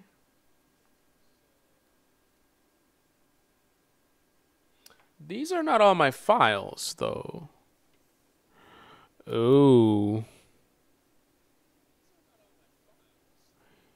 Yeah, because I was unable to push from this machine where I have files on this machine only. Because this machine was unable to push.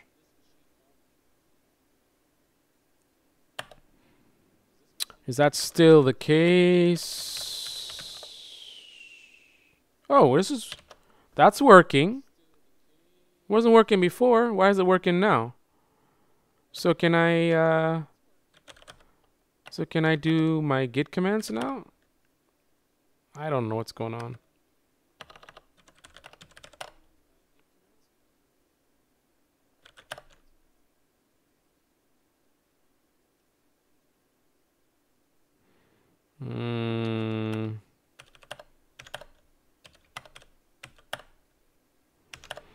See, there's even more files. I didn't even do this thing properly.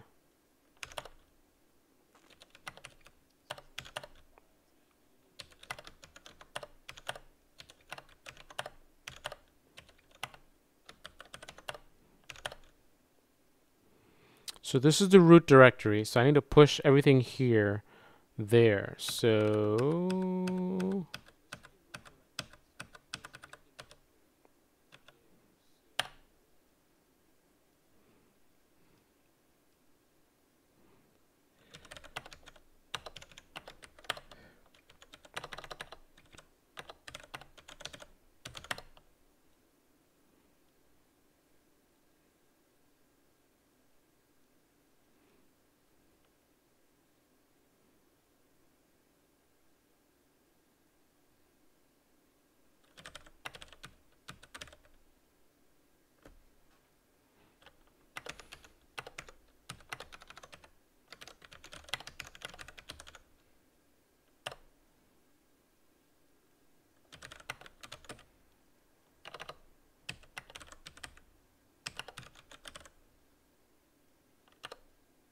ah, so it still doesn't work here. So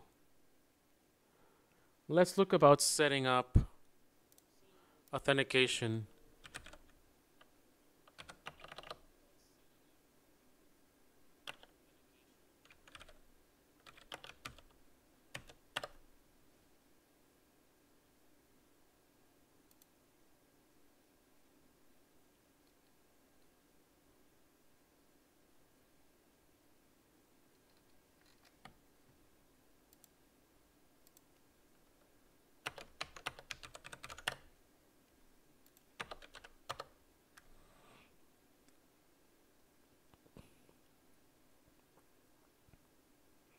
Adding a new SSH key to your GitHub account.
Merge, I suppose. Git add origin properly. Git remote remove. Git remote add origin. You should alias that pair as git reboot for future use. Yeah, that's not a bad idea. So you can install native git shell.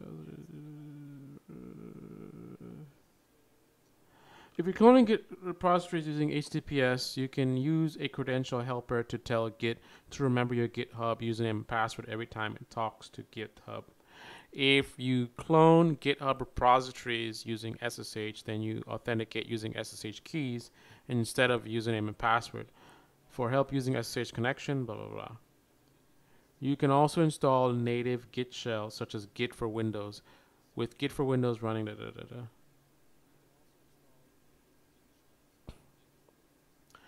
Not Windows. Why are you telling me about Windows? I said Linux.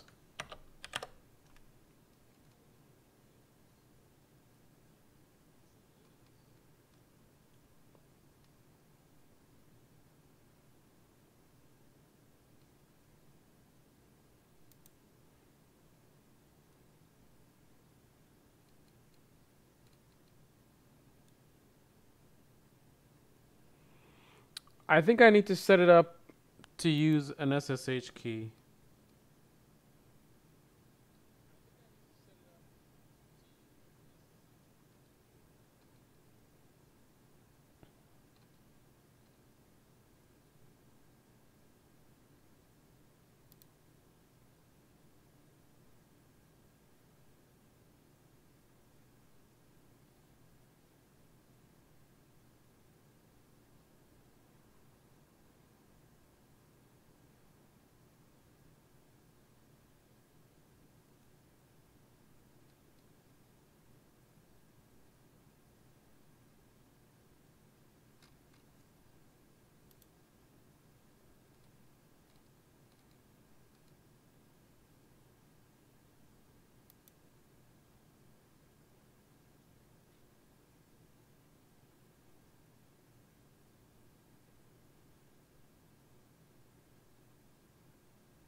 Yeah, I just wanted to update the repo so it has all my files.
So supposedly this key has been added. So now what happens if I do a git push origin master? Still fails. Well, I think I need to add the SSH deal now.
Ah.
So there's the git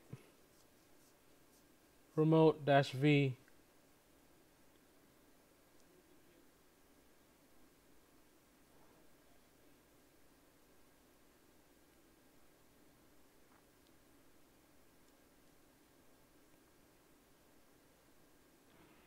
So now this is the second machine having the same exact problem. Oh, laptop's about to die.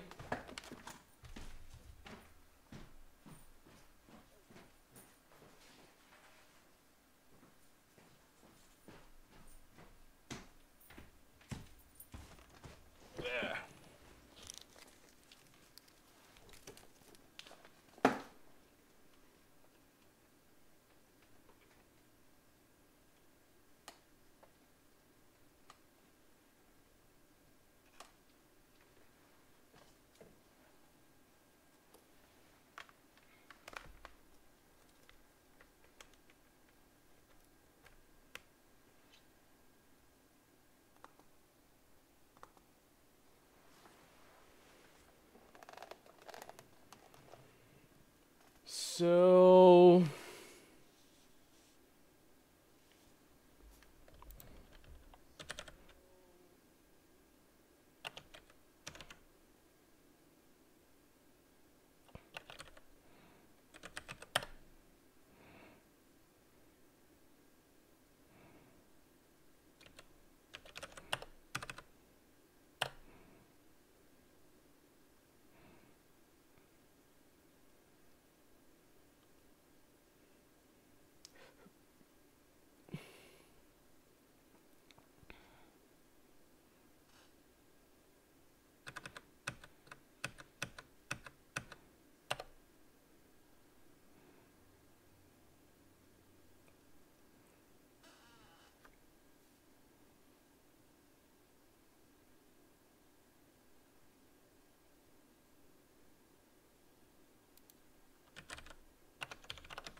Why is it every time on every machine?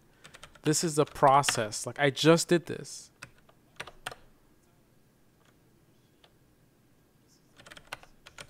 I don't get it. It's like this is programming. Just getting GitHub to work is that's like a program. I'm writing a program right now. It's just as challenging. Research and trying this and trying that.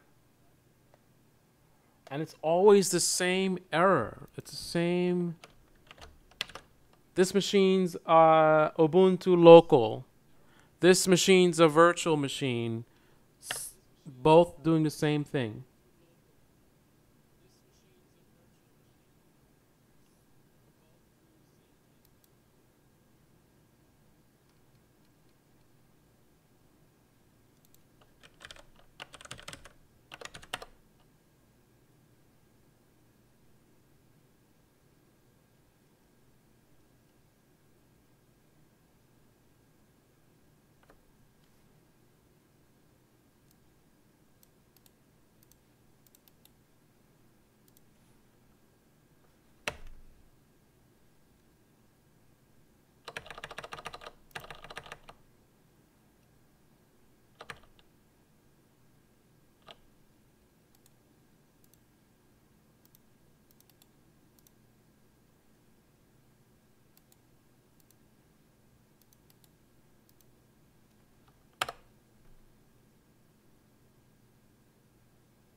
All right, man.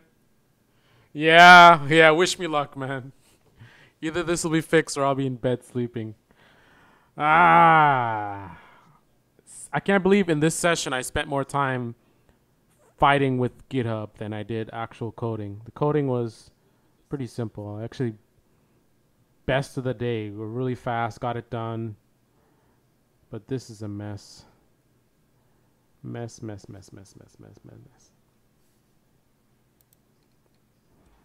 I'll see you later, Nick.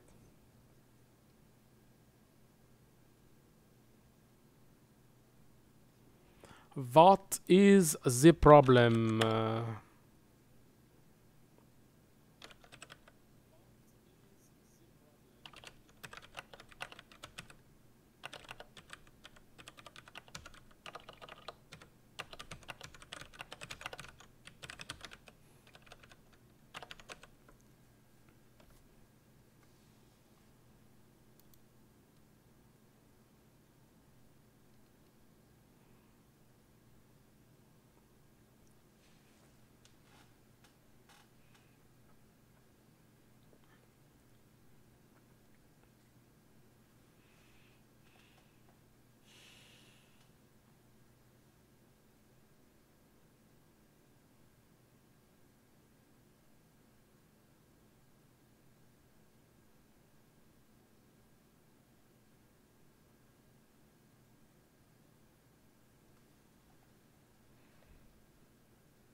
Ah.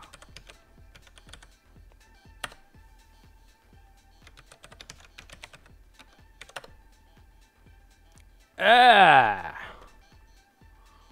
Wow. Export.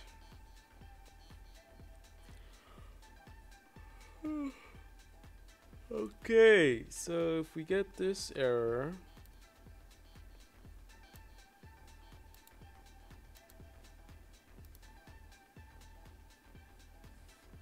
then where is this Stella page?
Ah, here we go again.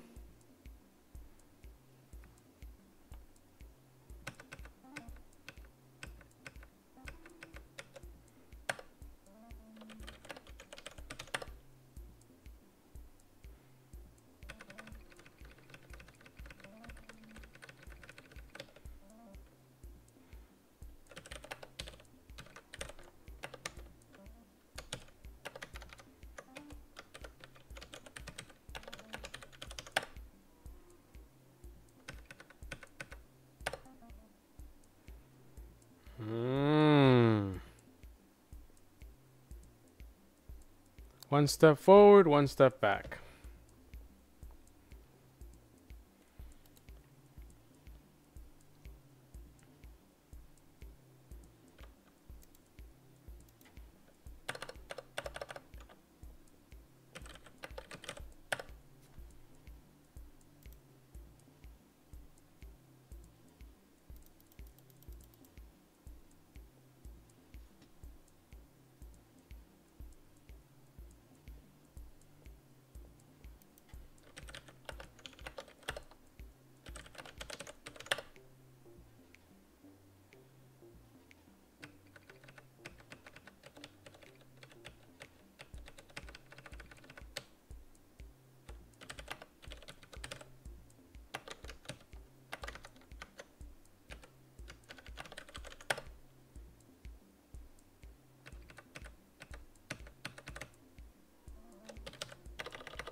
Uh,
All right, that's it. I'm done.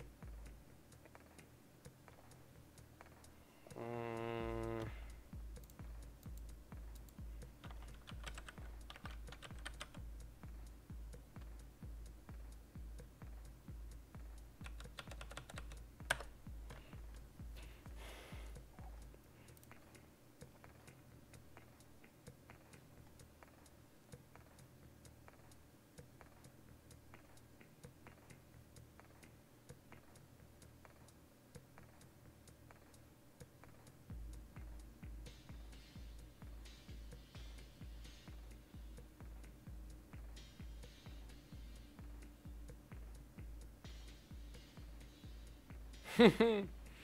So I'm reading. I did a search for why is GitHub so confusing?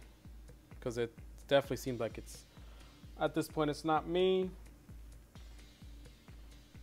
which is interesting. We use GitLab at work, and I don't have any problems. But that's GitLab. So I guess I don't know if GitLab is better in that way, but why is GitHub so complex and confusing? GitHub was designed by people who tell each other jokes in binary and find it funny. GitHub was designed by people who can read complicated machine code and programming languages as if it was written in English. The learning curve that is described is due to them not being designers who understand function versus form, shape versus size. It's all just text-based coding from a command line interface that was made in the 1980s. Yes, technically GitHub works, but technically Internet Explorer works.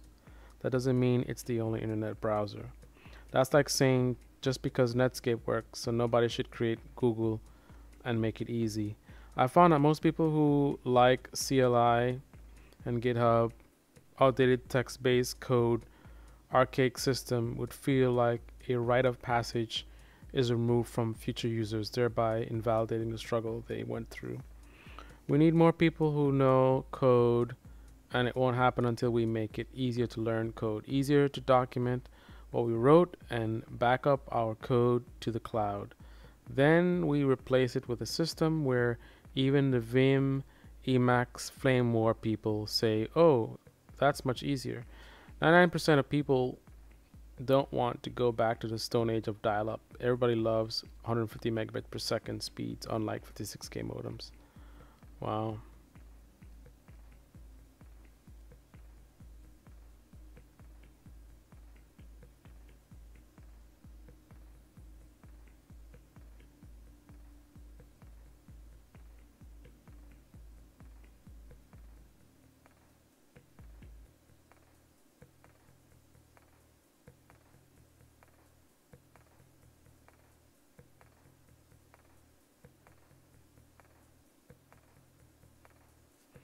Hmm.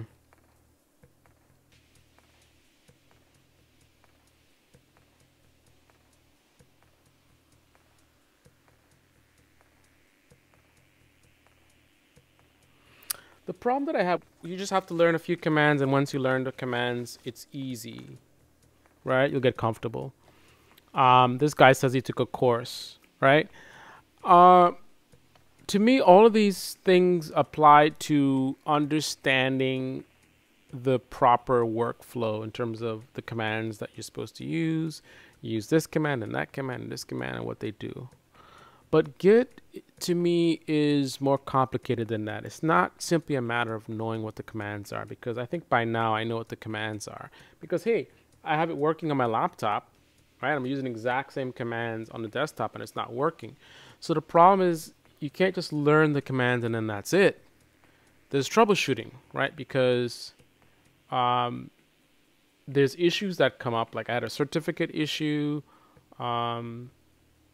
I've got some issue where you can't push. It's saying it's already there or some nonsense. So these are things that only from experience, so I don't think the course this guy took or any tutorials are going to help with this. This is something only from, you've been using it for a long time. You've already ran into these problems. You've done the research. You figured it out. So, but unless there's some kind of a master FAQ of like, listing all the common problems in one place, then I don't know. I don't know what to say. This is just really frustrating. I mean, look at how much time I've spent. What time is it now? It is now 4 in the morning. 4 in the morning.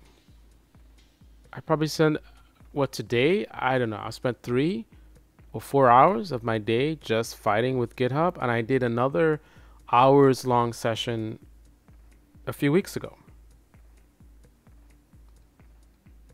It's the level of effort is similar to coding itself.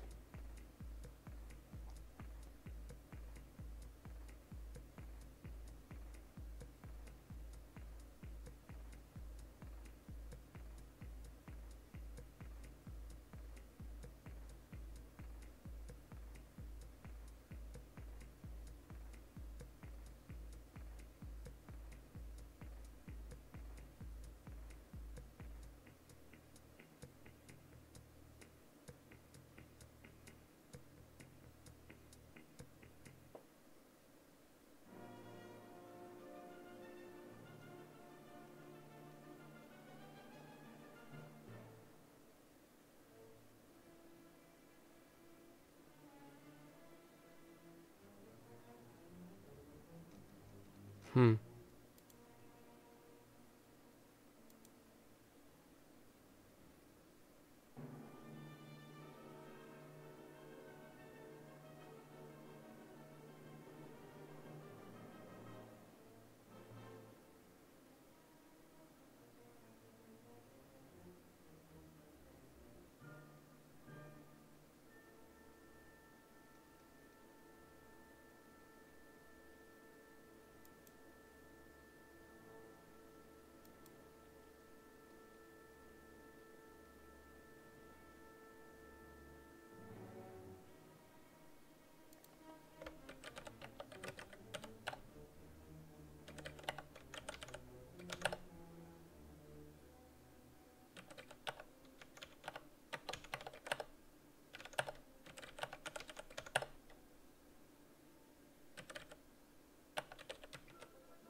Ah.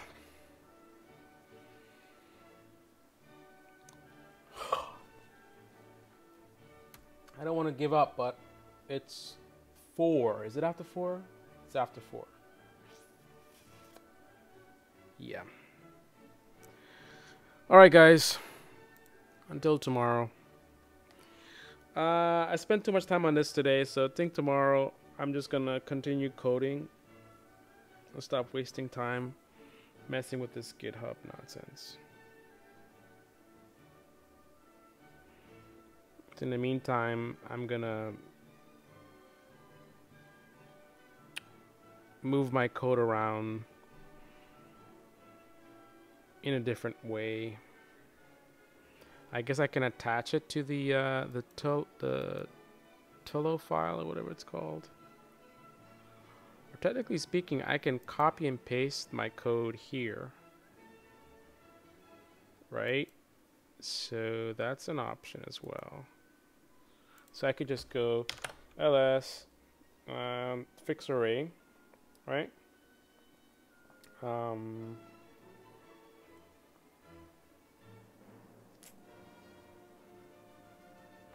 So I think I can just upload files. Choose your files.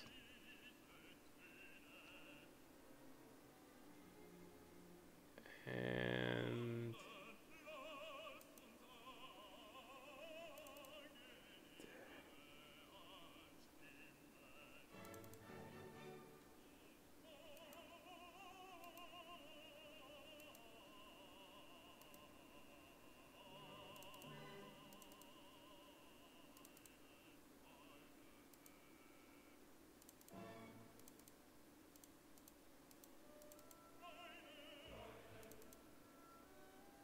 there we go. Maybe we can do all of these. How about that?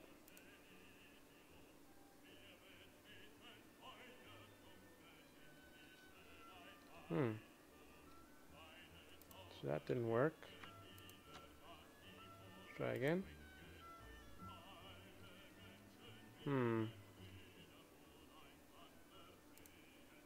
Just add the array. Oh, it's probably this issue.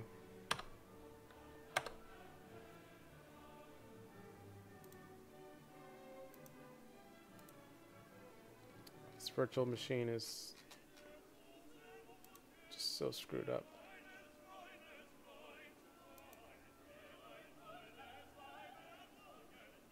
Okay. So that doesn't work. So we're just going to muscle it through. So I'm going to grab this file name, copy, paste it there. And then I'm going to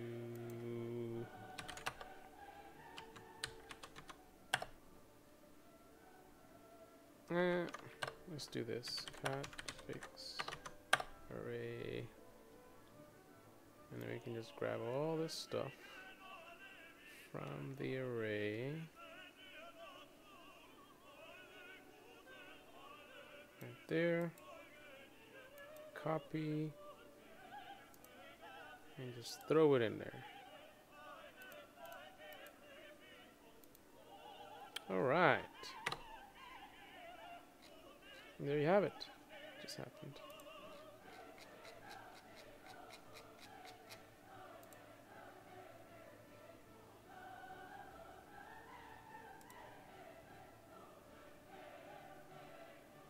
There you have it.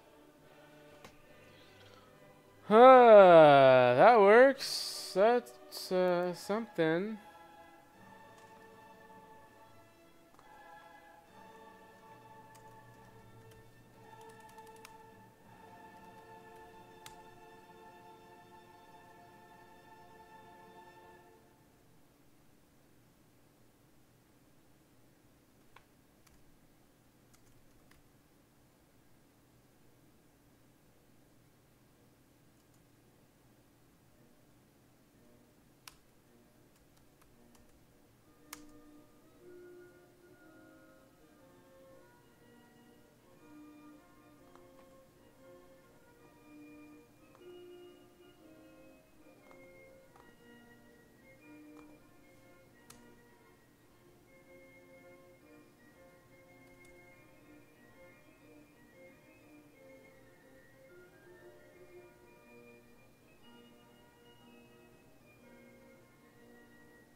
All right, so this works on the laptop. I was able to pull that array file down to the laptop. I had to fool around a little bit, but I got it down.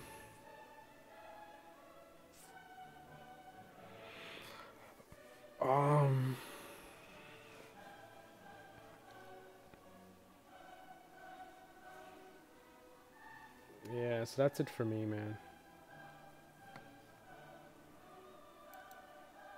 Guten Nacht.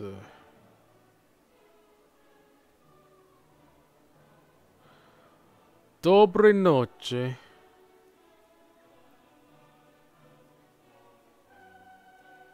Buenos días. Buenas noches, not buenos días. Buenas noches. Arrivederci.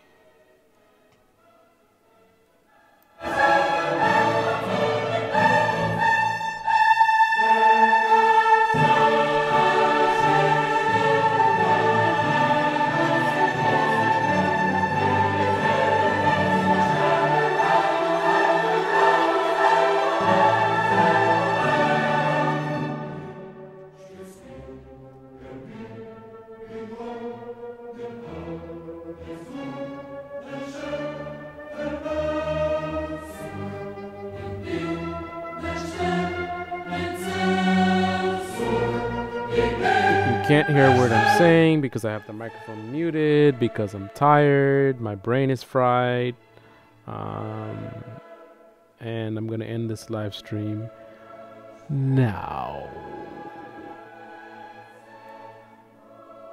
Dobre noche.